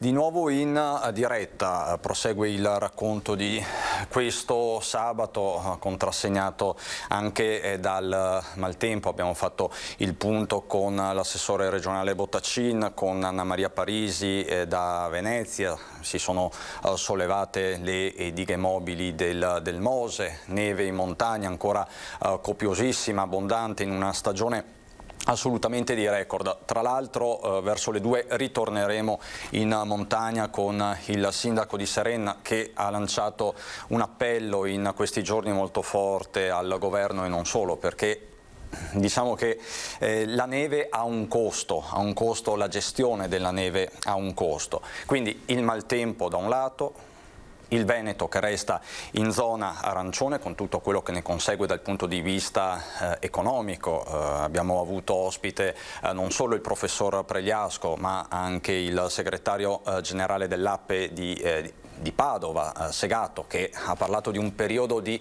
estrema difficoltà che va avanti. Poco fa avete sentito anche l'appello di un curatore di mostre come Carlo Sala per aprire i musei, quindi i fronti sono davvero tantissimi, sanitari ed economici. Sempre in prima linea, per forza di cose, ci sono i comuni, ci sono le amministrazioni comunali, dei comuni più grandi e anche dei comuni più piccoli. Tra i comuni più grandi, perlomeno nella Marca, c'è Montebelluna, che recentemente ha visto anche un avvicendamento tra il sindaco, l'ex sindaco Marzio Favero, che è entrato appunto in consiglio regionale, e il nuovo primo cittadino Severina. Qui con noi però c'è l'assessore comunale ai servizi sociali e non solo, Claudio Borgia. Buongiorno Borgia. Buongiorno a lei, buongiorno a tutti. Perché appunto il suo referato, quello dei servizi sociali, in una crisi come questa, che è una crisi soprattutto sociale, non solo sanitaria, è un referato importantissimo. So che state facendo tante iniziative sul territorio, se ne vuole parlare. Sì, come ha appunto detto lei, la situazione è davvero complicata, purtroppo ogni giorno ci sono delle difficoltà e le persone più colpite ovviamente fanno difficoltà ad arrivare a fine mese. Abbiamo cercato di mettere in campo tutte le risorse, tutte le energie dei servizi sociali e ovviamente del Comune per risolvere problematiche che sono all'ordine del giorno, non solo attraverso politiche attive del Comune, ma anche attraverso gli innumerevoli aiuti che ci vengono dati dalle cooperative e dalle associazioni che sul territorio stanno svolgendo un lavoro eccezionale, perché spero che il governo abbia capito che ci sono situazioni difficili e ci sono famiglie che non arrivano a fine mese e stiamo creando, anzi stanno creando, una disparità tra chi lavora, chi ha come si suol dire, un posto fisso, chi lavora nel pubblico impiego, e dall'altra parte invece chi è precario, chi ha una partita IVA, chi è un artigiano, chi è un dipendente, chi fa l'operaio, per cui questo conflitto incomincia a sentirsi. Perché? Perché i ristori non sono arrivati, come abbiamo già detto, perché per esempio la cassa integrazione di maggio deve ancora arrivare ai dipendenti delle aziende, qualora i manager o gli imprenditori non avessero pagato di tasca propria la cassa integrazione, perché sono ovviamente chiusi i bar e i ristoranti, non si può fare adesso neanche l'asporto dopo le 18, quindi è una situazione complicata e ad oggi, vede, non ci sono più, come dire, determinate famiglie bisognose in difficoltà, ma incominciano ad esserci anche come dire, famosissimo, ad andare in difficoltà, incomincia ad essere anche quel famosissimo ceto medio della società, quindi non solo a Montebelluna ma dappertutto. Diciamo che rispetto alla prima fase della pandemia, quando ci sentivamo anche la scorsa primavera, ormai è un'emergenza più diffusa, fondamentalmente, che sta colpendo in maniera trasversale. Assolutamente, sta colpendo in maniera trasversale e noi, appunto, come dicevo prima, come Comune stiamo cercando di venire incontro alle famiglie. Quest'estate, come abbiamo detto anche in altre occasioni, le abbiamo sostenute per esempio con un contributo diretto per chi ha mandato i propri figli ai centri estivi, oppure siamo riusciti a rimborsare tutte le famiglie che mandavano i propri figli con il trasporto scolastico, che non hanno ovviamente utilizzato. Abbiamo sostenuto le famiglie più in difficoltà che mandavano i propri figli alle scuole paritarie con un contributo ad hoc, visto che l'anno scorso ovviamente non hanno potuto andare a scuola i bambini. Abbiamo sostenuto le famiglie in tanti modi e le abbiamo sostenute, come dicevo prima, con le associazioni che ci danno una mano, portando a quelle famiglie la spesa a casa. Insomma, abbiamo messo in campo tutto quello che era necessario fare. Abbiamo investito per esempio nel sostegno agli affitti, perché ovviamente ci sono famiglie che non arrivando a fine mese non sanno come pagare l'affitto. Per cui il Comune ha speso molto e a fronte di una mancata entrata a Montebelluna per esempio di 1 milione di euro. 1 milione di euro. 1 milione di euro. Quantificato, quindi mancate entrate derivanti da quali voci? Da moltissime voci, per esempio ne faccio una su tutta, i parcheggi. Ovviamente non potendo muoversi e non potendo andare in centro, e per un periodo li abbiamo messi anche gratuiti i parcheggi, quelle entrate erano come dire ossigeno per il Comune. Il governo qualcosa ha dato, sì, sicuramente, ma non è bastato, non basta. Vi faccio un esempio su tutte, l'ho detto anche in un'altra trasmissione della vostra stessa rete. La mensa scolastica è aumentata di 100.000 euro a Montebelluna. Questo vuol dire che per ogni pasto i cittadini di Montebelluna avrebbero dovuto spendere 1,10 euro. Bene, in questa situazione l'amministrazione comunale e io stesso ovviamente ho proposto di, come Comune, farci carico di questa spesa e non riversarla sulla schiena dei cittadini. Quindi abbiamo messo mano al portafoglio e abbiamo pagato noi queste nuove spese. Quindi questo rincaro della mensa. Certo. Ecco. Quindi diciamo una vera e propria task force quella dei sì, comuni nei confronti di quello che sta succedendo a livello sociale. Vedo tra l'altro collegato, lo vedo già collegato, se non sbaglio, proprio dal municipio di Serena del Grappa, il sindaco di Serena, Dario Scopel. Buongiorno Scopel. Buongiorno. Ecco, stavamo parlando di amministrazioni locali in prima linea, la sua lo è ormai da un anno, ci siamo spesso confrontati sullo stato dell'arte. Ecco, cosa ci può dire in merito? Che percezione ha di questa crisi sociale anche di fronte a questi ristori che non arrivano o tardano ad arrivare? Questo è un dato di fatto, e quando arrivano non sono spesso sufficienti. Sì, la lettura che ha dato è giusta. Spesso mi capita di parlare con chi ha attività economiche e c'è molta ansia, c'è molta paura di non farcela. Questo perché da un lato naturalmente si capisce la difficoltà che porta la pandemia e quindi anche le restrizioni che sono state poste. Dall'altro però di fatto non arrivano i ristori che dovrebbero aiutare chi non può lavorare, e questo sta portando ad una nuova povertà sociale, che è quella di chi ha attività, di chi ha bar, di chi ha ristorazione, che si trova davvero in difficoltà perché dopo ormai diversi mesi ancora non si riesce ad avere una risoluzione di quella che è la parte economica che li riguarda.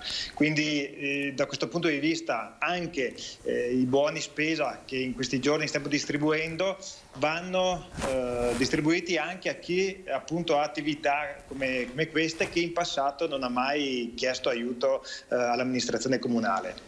Ecco, quindi anche lei sta di fatto vedendo questo fenomeno, una crisi trasversale che ormai riguarda famiglie che magari fino a un anno fa stavano bene.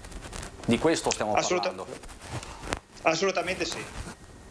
Ma Sindaco, lei è anche coordinatore, tra l'altro, provinciale di Forza Italia. Borgia qui in studio è esponente di Fratelli d'Italia, quindi siete entrambi in ambito centrodestra. Poi faremo magari anche qualche riferimento alla crisi di governo in atto. A questo punto lei si sente di dire che i comuni sono stati lasciati soli, o i trasferimenti che sono comunque arrivati dal governo sono stati sufficienti? Perché c'è qualche sindaco che comunque anche a noi nel corso delle nostre dirette dice i trasferimenti ci sono stati. Allora, alcuni trasferimenti ci sono stati, ciò non toglie che anche le spese però sono nettamente aumentate. Parliamo delle spese per i trasporti, parliamo delle spese delle mense, parliamo delle spese per chi ha case di riposo nel territorio comunale, quindi tutta una serie di spese aggiuntive e straordinarie che hanno interessato le amministrazioni che, bisogna ricordare, negli anni scorsi hanno già ricevuto tagli lineari che hanno messo in difficoltà i bilanci, per cui le risorse che sono arrivate fino ad oggi non sono riuscite a fare, diciamo, a pareggiare i conti. Ma quello che ritengo sia più grave è che le attività che sono state chiuse, che sono state costrette a chiudere, non sono state aiutate dallo Stato. Comunque i ristori che sono arrivati non bastano per dare una sicurezza economica a chi non può far altro che aspettare di riaprire. E tra l'altro mi permetta questo ricordo anche personale. Lei ha parlato di tagli lineari ai trasferimenti. È da anni che se ne parla sostanzialmente e ogni anno è sempre peggio. Mi ricordo il suo predecessore, che saluto, Loris Scopel, amministratore di lungo corso nel Feltrino, che ha sempre posto questo tema. Cambiano le generazioni ma il problema dei trasferimenti ai comuni resta, ed è per certi versi anche un paradosso, no? Da un lato si dice i comuni sempre più in prima linea e dall'altro lato però a questi comuni non viene data l'energia.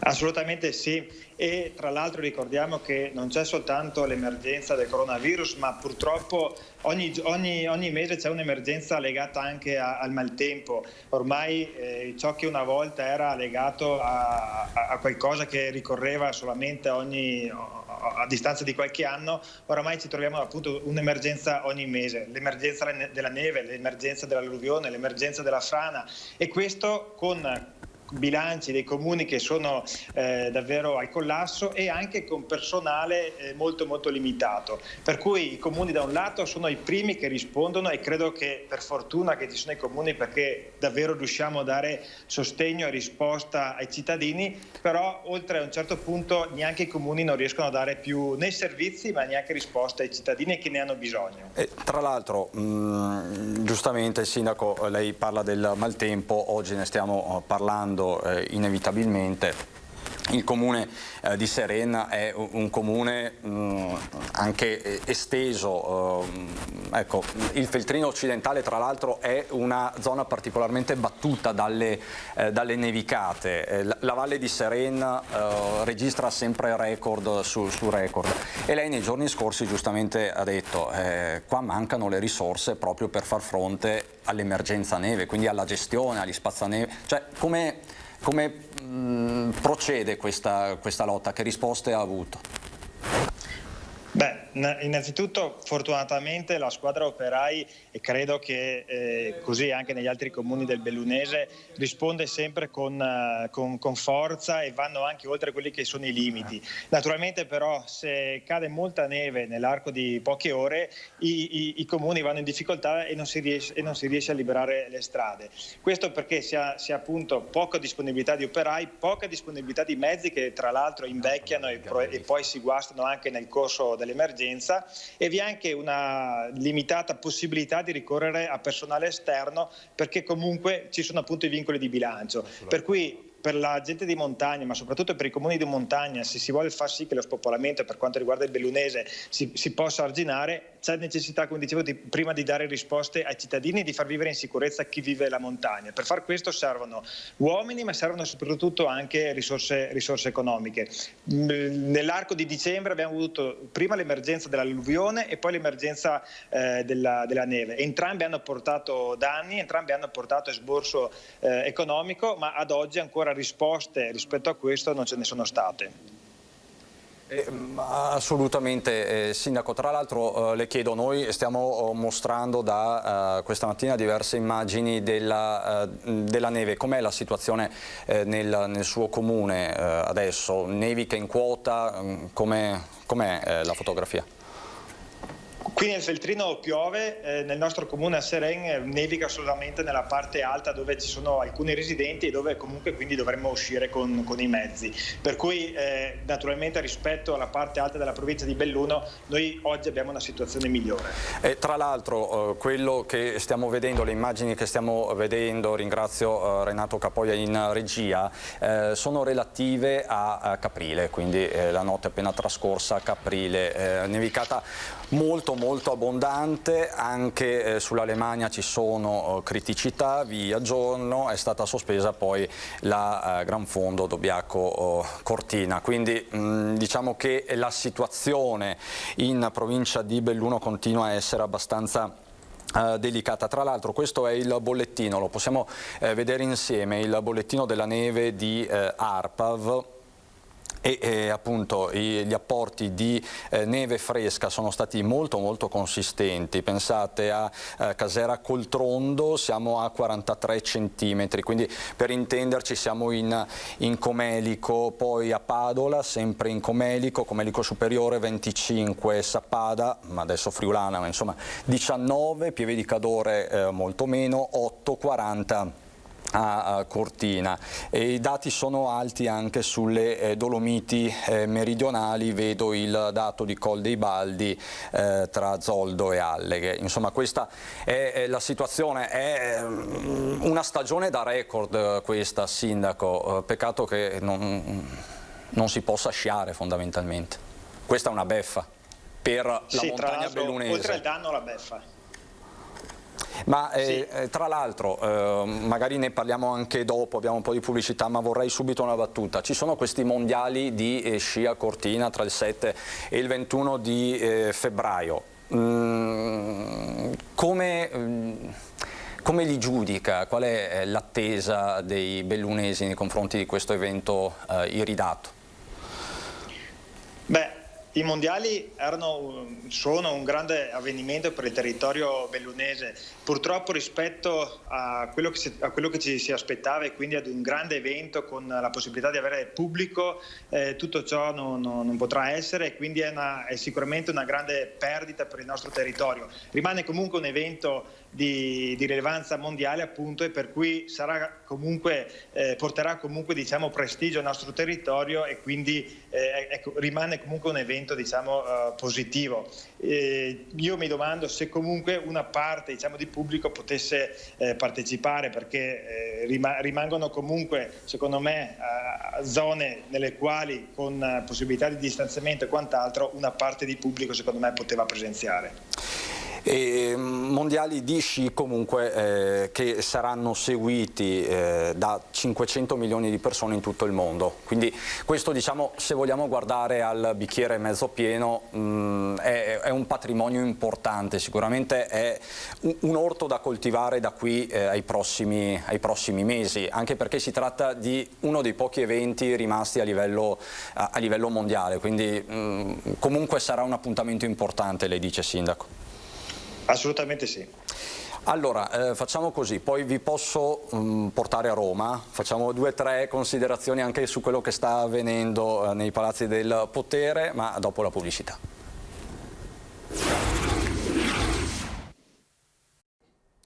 Di nuovo in studio, sono ancora qui con Claudio Borgia, assessore comunale a Montebelluna e vice coordinatore provinciale di Treviso di Fratelli d'Italia, e con il sindaco di Serena del Grappa, Dario Scopella, che è consigliere delegato ai trasporti della provincia di Belluno, ma coordinatore provinciale di Forza Italia. Prima abbiamo svolto i temi, diciamo così, locali, adesso svolgiamo il tema nazionale e qui sono i dolori, visto quello che sta succedendo. Borgia, non si sta trovando la quadra, ne abbiamo parlato anche poco fa con Rubinato, Alessandra Moretti, Gian Antonio D'Arè, il governo è sempre più in bilico. Fratelli d'Italia spinge, volete assolutamente le elezioni, ma è sicuro farle adesso? Riguardo al fatto che sia sicuro o meno, in tutti gli altri paesi in Europa dove si vota, l'Olanda per esempio, un nome su tutti, lo si può fare, non capiamo perché in Italia non si possa fare. Ovviamente non si fa domani, ci vorranno dei mesi, per cui sicuramente non prima della fine di maggio. Se si fanno in modo ovviamente accurato e in modo corretto, con le disposizioni, si può assolutamente andare a votare, perché credo che andare a votare sia sempre utile. Ma a prescindere da questo, sul fatto di andare a votare sì, andare a votare no, quello che constatiamo oggi in Parlamento è non solo un'incapacità da parte del governo di immedesimarsi sui problemi reali dei cittadini, ma soprattutto sul fatto che non sanno governare, perché in un momento di crisi emergenziale non si può aprire una crisi, non ci può essere una crisi a prescindere da chi la fa e da chi la subisce, non si può aprire una crisi in un momento del genere, non sono in grado di governare, ma su questo, quello che mi meraviglio del PD, del Partito Democratico, che governa con il Movimento 5 Stelle. I 5 Stelle purtroppo non hanno mai avuto esperienze di governo, ma non di governo del paese, di governo dei comuni. Non hanno mai fatto gli amministratori, non hanno mai avuto delle responsabilità, non sanno neanche come ha fatto un bilancio di un comune. E tutto d'un tratto governare un paese è una cosa importante, è una cosa seria, è sotto gli occhi di tutti che non sono in grado. Allora, visto che non sono in grado, io mi rendo conto che esiste una legge elettorale, c'è la democrazia parlamentare, quindi bisogna cercare in tutti i modi di trovare un'alternativa, ma l'alternativa sono le elezioni. Quindi lei farebbe tabula rasa e ripartirebbe. Assolutamente. Il centrodestra in questi giorni si è presentato unito anche al Colle in maniera plastica. Abbiamo visto Salvini, Meloni, Tajani recarsi da Mattarella, poi una nota congiunta, però insomma ci sono posizioni differenziate. Scopella, quali sono le strade percorribili per Forza Italia in questa fase? Pensa anche lei che il voto sia l'unica alternativa? Forza Italia ha più volte detto che non darà assolutamente l'appoggio ad un governo di questo tipo, ad un governo guidato da Conte. Io credo che se in questi giorni il governo non riesce a trovare una soluzione per poter andare avanti, non ci sia altra strada che andare verso il voto. Credo anche che il vero errore sia stato fatto un anno fa, quando invece di andare verso il voto, che avrebbe voluto dire consegnare la maggioranza appunto al centrodestra, si è voluti comunque andare avanti creando un governo che era totalmente diverso da quello che si era appena chiuso e che ha infatti anche fatto cose totalmente opposte rispetto a quello che si era chiuso l'estate scorsa. Quindi, malgrado il Presidente del Consiglio sia lo stesso, malgrado una parte della maggioranza sia la stessa, di fatto il programma del governo è totalmente cambiato. Io credo che ad oggi, se il governo non riesce ad andare avanti, per il bene del Paese è necessario andare al voto. E di fronte invece ad una ipotesi di governo di larghe intese, prima abbiamo parlato, si tira sempre in ballo Draghi sostanzialmente, ma di fronte a un'ipotesi di questo tipo, comunque di un governo, appunto di un governissimo, Forza Italia che atteggiamento prenderebbe in considerazione? Credo che un governicchio creato da tutti non possa portare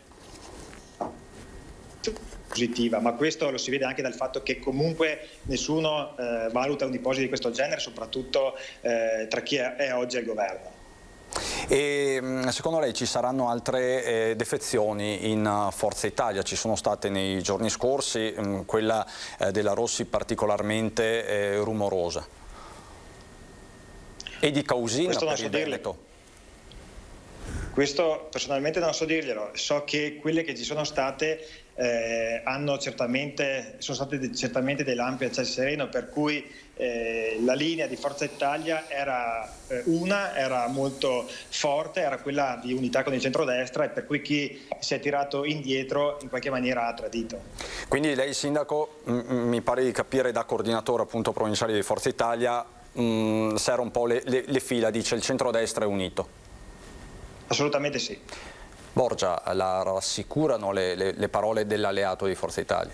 Ma assolutamente, nel senso che insomma, con Forza Italia, ma con la Lega c'è un progetto di unità in primis, ma soprattutto di visione e di programma rispetto a quello che vogliamo fare. Cioè, l'obiettivo del centrodestra è quello di ritornare al governo del Paese, perché pensiamo di essere in grado più di altri di governare al meglio.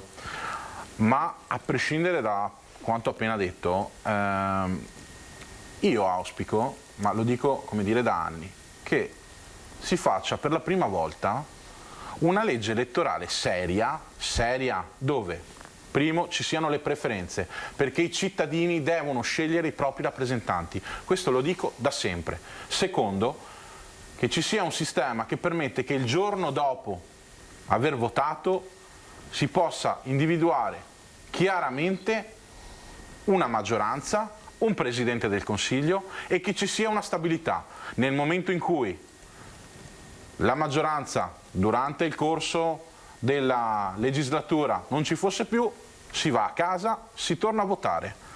Questo serve a questo Paese, lo diciamo da sempre, non è possibile che i secondi, terzi, quarti, quinti, settimi, gli ottavi e i responsabili possano governare a danno di chi è arrivato prima. Non è ammissibile, perché gli italiani sono stati chiari. Queste elezioni nel 2018, faccio presente, le ha vinte il centrodestra. Ma in questi anni hanno governato Lega più Movimento 5 Stelle, anche gli amici della Lega, insomma, hanno fatto, come dire, un errore incredibile a governare e se ne sono resi conto da subito. Lo stesso Conte ha governato prima con la Lega e poi col PD, quindi un uomo buono per tutte le stagioni. Gli unici coerenti è stato Fratelli d'Italia, perché Fratelli d'Italia non solo non è mai stato e mai sarà col Movimento 5 Stelle e col PD, ma non è disponibile a nessun governicchio. Ma non lo dico io, che sono un umile assessore di campagna e il vice coordinatore di Treviso. Non si butti giù, No, ma lo dice il coordinatore regionale del partito, Luca De Carlo, e lo dice Giorgia Meloni, chiaramente, lo dice chiaramente. Per cui quello che dobbiamo fare è, se ci vogliono coinvolgere, perché in questi ultimi mesi, anzi in questi ultimi anni, la minoranza in questo paese che a Roma non è mai stata presa in considerazione. Se ci vogliono seduti ad un tavolo tutti insieme, ma non per fare un governicchio o per fare un governo di larghe intese, ma per dire andiamo tutti a votare, andate a casa, andiamo a votare e prima di andare a votare facciamo una legge elettorale seria. Scopel. Torno da lei e concludo con lei. Questa presa di posizione di Borgia la convince fino in fondo o si sente di introdurre alcuni distinguo, alcune precisazioni? No, condivido che in questo momento, se non ci sono altre soluzioni, bisogna andare a votare. Credo che ogni volta si cambia la legge elettorale e questo comunque è un danno, perché i cittadini ogni volta non sanno bene quale sia anche il sistema con cui si va a votare, e anche questo è qualcosa che succede solamente in Italia. Credo che abbiamo però di fronte dei mesi importanti nel quale serve un governo forte, un governo che abbia competenze e capacità, perché se vogliamo far sì che i soldi che arrivano dal Recovery Fund siano utilizzati davvero in maniera sapiente e non siano soltanto delle mancette o dei bonus, ma che siano utilizzati per delle azioni che non guardino tanto all'oggi o ai nostri figli, ma soprattutto ai nostri nipoti, c'è davvero bisogno di cambiare marcia e soprattutto governo. Bene, mi pare che entrambi siate stati molto chiari, quindi vi ringrazio. Grazie a Dario Scopel, sindaco di Serena del Grape, coordinatore provinciale di Forza Italia. Grazie Claudio Borgia, assessore comunale a Montebelluna e vice coordinatore di Fratelli d'Italia per la provincia di Treviso. Grazie mille a lei e grazie a tutti quelli che ci hanno seguito oggi. Allora, io adesso vi propongo, dopo ci ritroviamo fra qualche istante per un aggiornamento complessivo anche sul fronte del maltempo, un'intervista che è stata realizzata dalla collega Tiziana Bolognani all'assessore comunale del comune di Belluno, Marco Perale, che ha affrontato, che ha lottato contro il Covid per diverse settimane. È una testimonianza personale e civile molto importante. Quindi vi farei sentire proprio questa bella intervista a Marco Perale della nostra Tiziana Bolognani.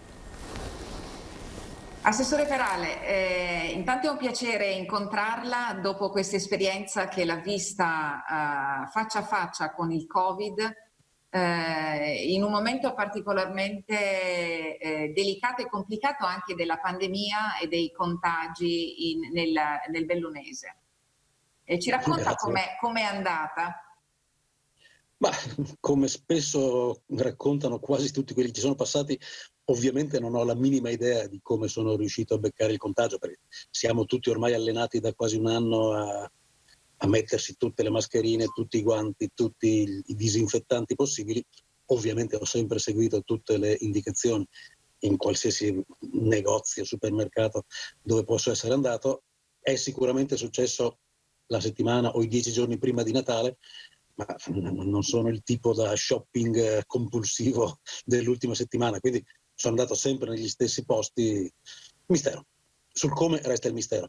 Dopodiché è successo che nella settimana di Natale sostanzialmente è arrivato il febbrone, e tra Natale e Capodanno, per intendersi, sono stato 5-6 giorni a casa con 39 fisso di febbre, e poi tra l'1 e il 2 invece ormai la cosa era talmente pesante che sono poi, tramite il medico di base, andato a fare il tampone, mi hanno trovato positivo e il giorno dopo sono stato ricoverato. E ho fatto 12 giorni di ospedale, 11 dei quali attaccato all'ossigeno. Ecco, questo le stavo chiedendo. Lei è stato in ospedale perché ha avuto necessità della ventilazione meccanica? Ventilazione meccanica no, nel senso ci sono 3-4 step. Avevano cominciato solo con le cannette dell'ossigeno, quelle di tubetto che ti infila poi 2 tubi su per il naso. Siamo invece poi passati anche a una fase successiva che è la cosiddetta oxymask, una cosa che ti prende tutta la faccia. E alla fine i primi 3 giorni ho visto adesso a posteriori la cartella clinica, sono andato in continuo peggioramento, quindi erano lì per decidere di passarmi ad altri livelli. Dopodiché invece, per i motivi del tutto misteriosi che stiamo constatando in questi mesi, c'è chi arriva allo scollinamento in senso positivo e chi invece inizia una trafila che spesso è terribile. Quindi lì non ci sono meriti, è uno di quei casi misteriosi in base ai quali io sono qua a raccontarlo e c'è chi non ce l'ha fatta.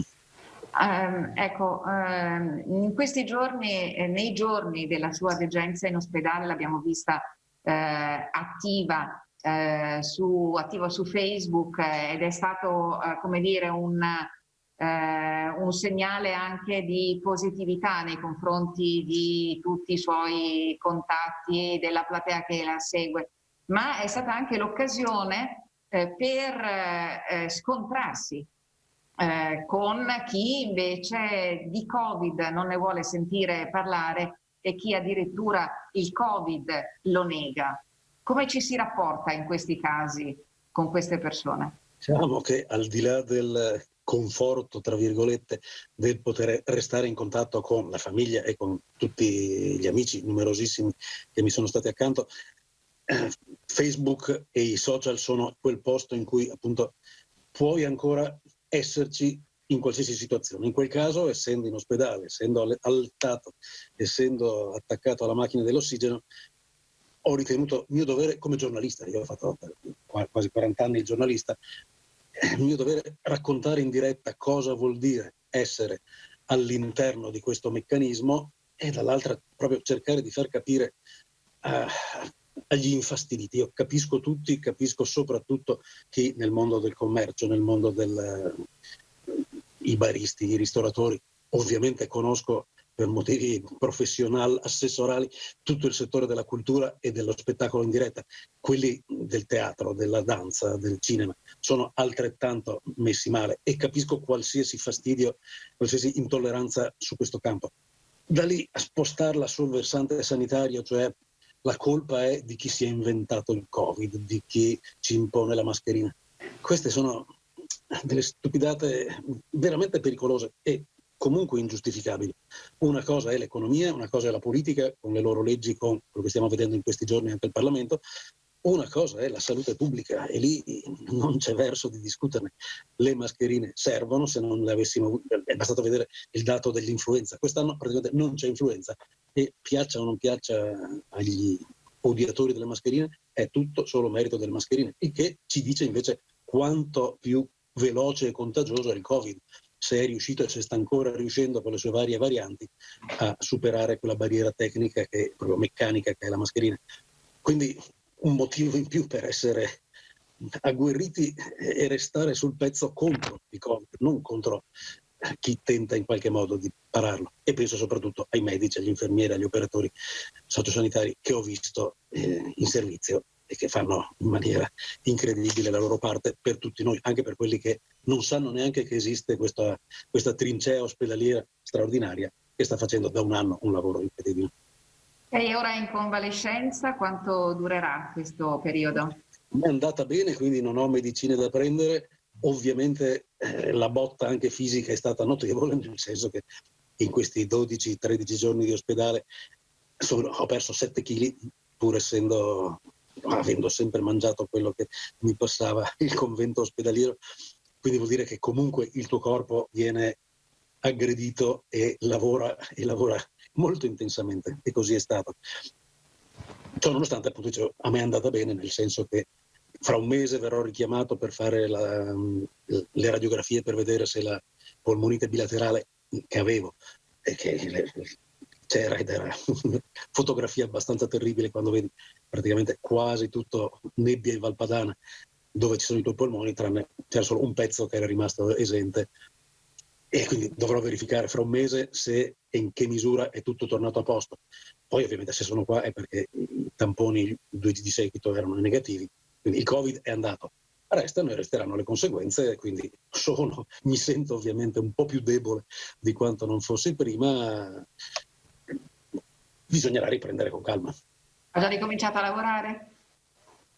Non ho mai smesso, quindi sono davanti al computer e sto continuando a scrivere gli articoli, i libri, faccio il presidente dell'associazione Buzzatti e stiamo elaborando il grande programma per il 50° della morte di Buzzatti, che sarà nel 22, quindi non ho mai smesso di fare i lavori culturali per i quali mi sono allenato nei precedenti 50 anni e che continuo e ho continuato a fare. È stato un piacere vederla, Assessore, le auguriamo una prontissima ripresa, una prontissima guarigione e grazie per aver accettato di raccontarci la sua esperienza.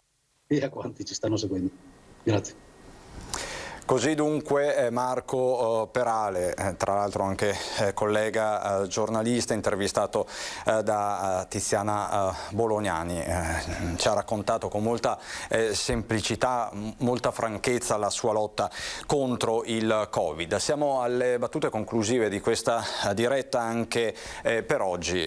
Tiriamo un po' le fila. Cominciamo da qui. Questo è il testo ufficiale del decreto ministeriale che attribuisce alla Regione del Veneto la fascia arancione. Ne abbiamo parlato, rimarremo arancioni ancora per una settimana. Venerdì prossimo il copione, quello ormai solito del CTS, che si riunirà e ovviamente deciderà il da farsi, però adesso perlomeno per una settimana rimaniamo in zona arancione. Ci sono poi i dati del contagio, vediamo anche questi, 526 nuovi casi di positività nella notte in tutto il territorio regionale. C'è una frenata quindi del contagio complessivamente che si sta registrando senza soluzione di continuità di fatto dal Capodanno. Siamo al 23° giorno di calo. Restano sempre tanti decessi perché ce ne sono stati una trentina nella notte, quindi la situazione migliora sul fronte del contagio, ma i decessi restano sempre tanti. I due numeri che, come sapete, ci devono interessare perché cartina di tornasole dell'emergenza sono questi, quelli dei posti letto occupati in area non critica sono 2.316, 314 nelle terapie intensive, avevamo superato 400 proprio a Capodanno. C'è poi il fronte del maltempo, vi abbiamo aggiornato anche su questo con l'assessore Bottaccina. Restano delle criticità soprattutto in montagna, forti nevicate. È stata annullata nella giornata di oggi la Gran Fondo Cortina Dobbiaco, uno dei pochi eventi di fatto rimasti in questa stagione cortina che guarda ovviamente all'appuntamento, all'evento iridato, quello dei mondiali 2021. Queste immagini sono relative a Caprile. C'è stata pioggia anche intensa in Alpago con delle criticità, comunque è tutto sotto controllo. C'è invece da registrare una valanga a Ravascletto, quindi siamo in provincia di Udine, i soccorsi sono sul posto. Questa quindi la situazione, ovviamente tutti gli aggiornamenti questa sera a partire dalle 18:30 con l'edizione regionale, 19 Venezia, 19:30 Belluno e Treviso. Ringrazio davvero dalla regia Renato Capoi e Marco Gagliazzo, ringrazio tutti voi per la cortese attenzione. Buon proseguimento di giornata con Antenna 3.